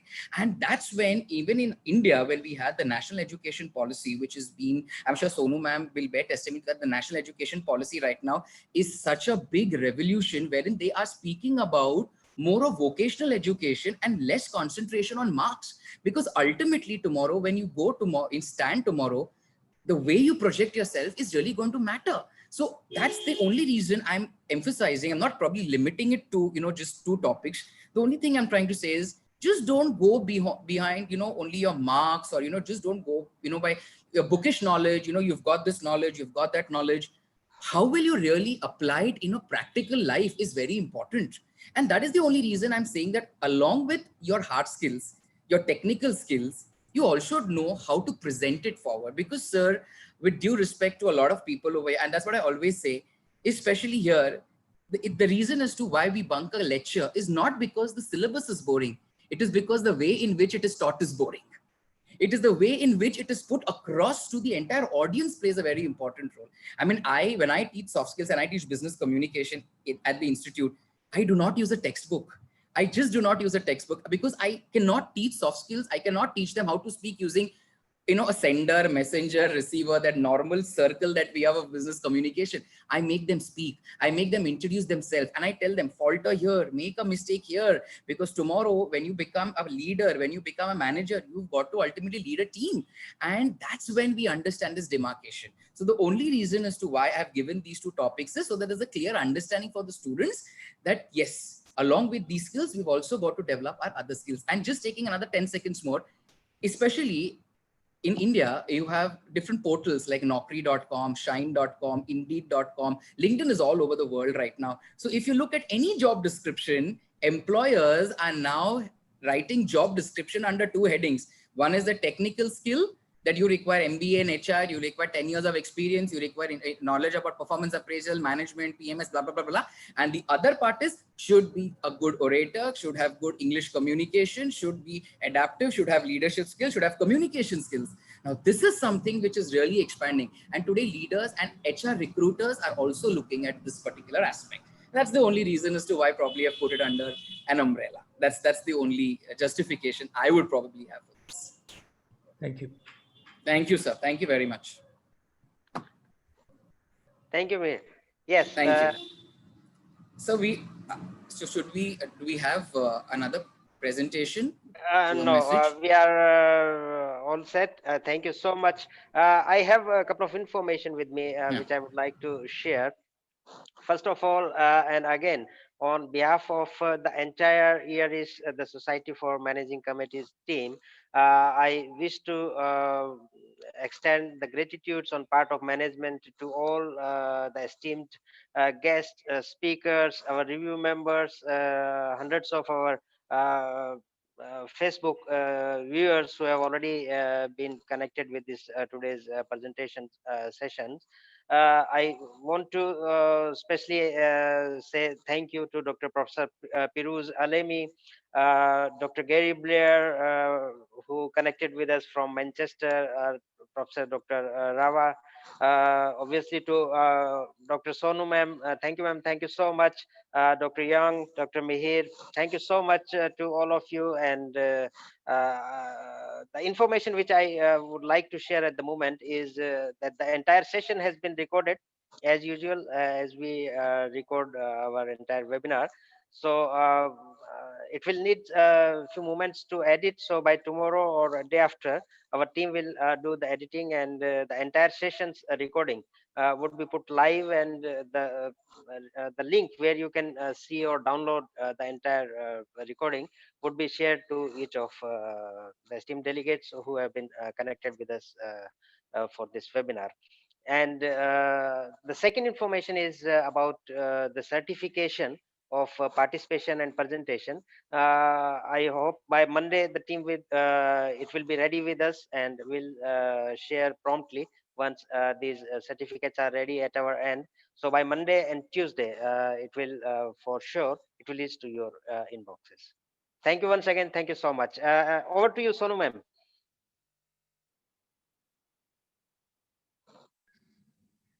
Thank you so much, Hardev, for inviting all of us to be a part of this wonderful webinar. And thank you, Dr. Piruz, Dr. Rowa, Dr. Gary, Dr. Meher, Dr. King. It looks like a family to me now.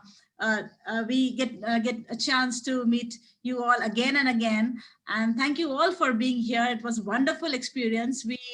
I personally learned a lot. And I just want to go on talking with Dr. Piruz. I was telling him in this private chat. It was really interesting. And I told Rova that I just can't forget that children hospital the presentation of yours. I'm really looking forward. How are you designing the new buildings for after this COVID, because of this COVID? What changes are going to come in that? And Dr. Carey, wonderful presentation. Meher, inspiring as always. Dr. King is going to spare, I think, more time for us in next webinar. Thank you all so much for being with us. And especially my thanks to Professor Alemi for showing us the beautiful rising morning of New York in New York. Yes, thank you, sir. Yes. I want to say one word. I'm sorry, in the beginning it was nighttime here in New York. But I want to say how important it is, that taping and recording that you did, because definitively the material that we cover goes beyond this conference. The conference is just a beginning. And I really appreciated the pictures from Palestine and the kids from there. It was really moving. So sometimes we may bring something to the conference without really fully understanding the full implication of it. And there are people in Japan and a lot of other people who helped me with this work. So it's not me just presenting, and I'm very sure for many of you, it's not just you alone who is doing this contribution. There are a lot of other people who have put time and effort into it, and we owe it to them and to other people in the world to disseminate this. I say this as an executive director of the film festival, that we communicated with every country in the world, and we received 3,000 documentary films from the world. So on that basis, I really look forward to work closer with Hardef with the seminars that he's putting forward, and it has been a major improvement. I am extremely impressed. I'm really thankful to all of you to come and participate and give me the chance to also present. Thank you. Thank you, sir. Thank you so much. Over to you, Dr. Gary.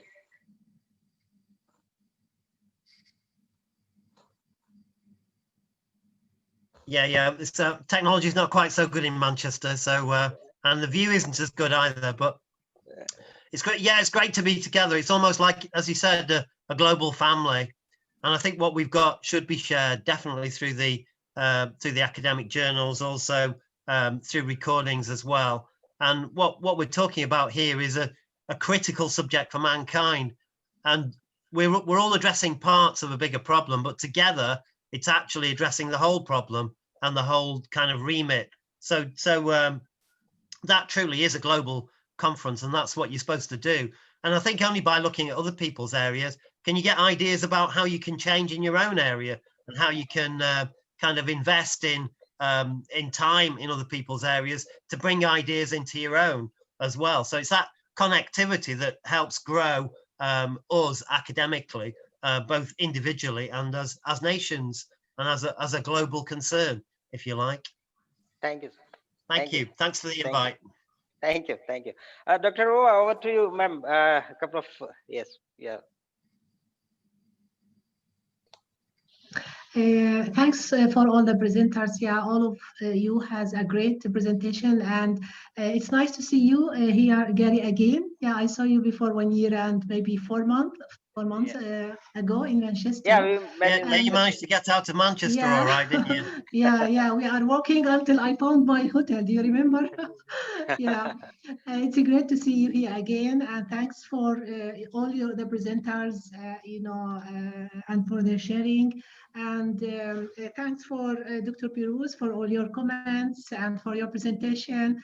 And thanks also for Dr. Miher. Yeah, I agree with you about the two terminology that used, training software, and then try to teach your students to be a leadership.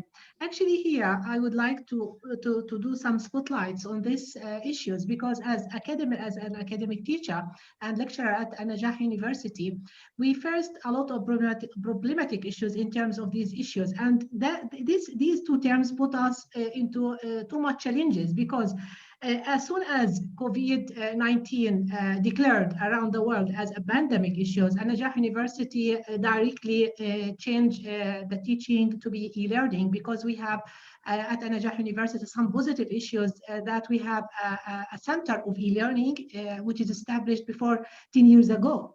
And we have a good professors, but we face some problematic issues in terms of the methods and the software that we can use in order to teach our students. For example, at the beginning we use Moodle. Moodle, it's good, but it's not appropriate for every type of modules we give, because, for example, in design and teaching interior design modules, practical modules, we face a lot of problematic issues. We can't use just this kind of module. So, for example, for me, I used Facebook, I used Messenger, Yes. I used Zoom.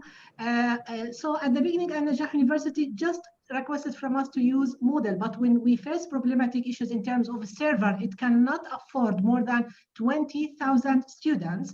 So we go, found another chance, and every day as a teacher, I'm trying to find new software in order to connect with my students, in order, to support them, in order to make the seminar or the semester to be succeed, and we succeed on that, I think, in somehow. But we face some problematic issues in terms of some teachers, maybe the old generation. We have some gaps between the old generation and the new generation to adapt themselves to using software. Although An-Najah University always gave, some workshops to support students, students, and to support also teachers in order how to use software. But in terms of schools, we have a lot of challenges. Our teachers here in Palestine, they can't use software. Some of them, they don't use even computers in their lives. Right. So they can't, directly change the e-learning to our schools. Sometimes, the kids at schools, they use software better than, the teachers. So this is a problematic issues for the new generation, and I'm worried actually about our kids in this at schools. That means, and not maybe as me as a teacher, many teachers or many researchers here in Palestine, they are working on this, and I think they publish a lot of papers, how we can change the pedagogy, of schools and curriculums, how we can put a good infrastructure for schools in order to adapt such kind of pandemic. And I think COVID will change a lot of things in our lives. I think we cannot, return to that. But nowadays we have a face-to-face learning, and we have, online e-learning. For example, I have 4 days at An-Najah University to teach face-to-face, and we have a lot, of infectious issues of people. So we returned home. We blocked Palestine. They blocked Palestine just before 1 week. But I'm trying in my research actually to find some ways in order to change the design spaces of schools, and to design and to redesign the pedagogy of the schools, teaching or learning, because it's a disaster to stay in the future teaching with traditional methods. as you know, it is in the past to teach them e-learning or to use E-learning is them difficult. online. This is a disaster. I saw my Yes. my son when he's having e-learning because he started just before 2 weeks ago. It's disaster, to teach them at the same way. And I Yeah. think we need to rethink to redesign and to adapt a new methods and a new methodology. And thanks for listening and thanks for all. Maybe I took some time more No, than no, no. others. Thank you. Thank you, ma'am. Thank you, ma'am. Thank you. Thank you, ma'am. Dr. Wong, yes, over to you, sir.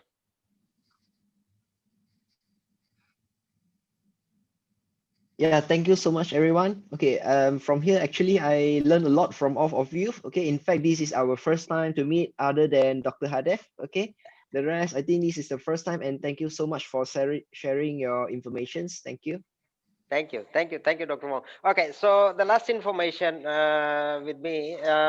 Okay, so I want to inform that we have received a very precious this chapter for this current conference proceedings. It's Professor Piruz Alemi's very detailed paper. The paper is of 40 pages.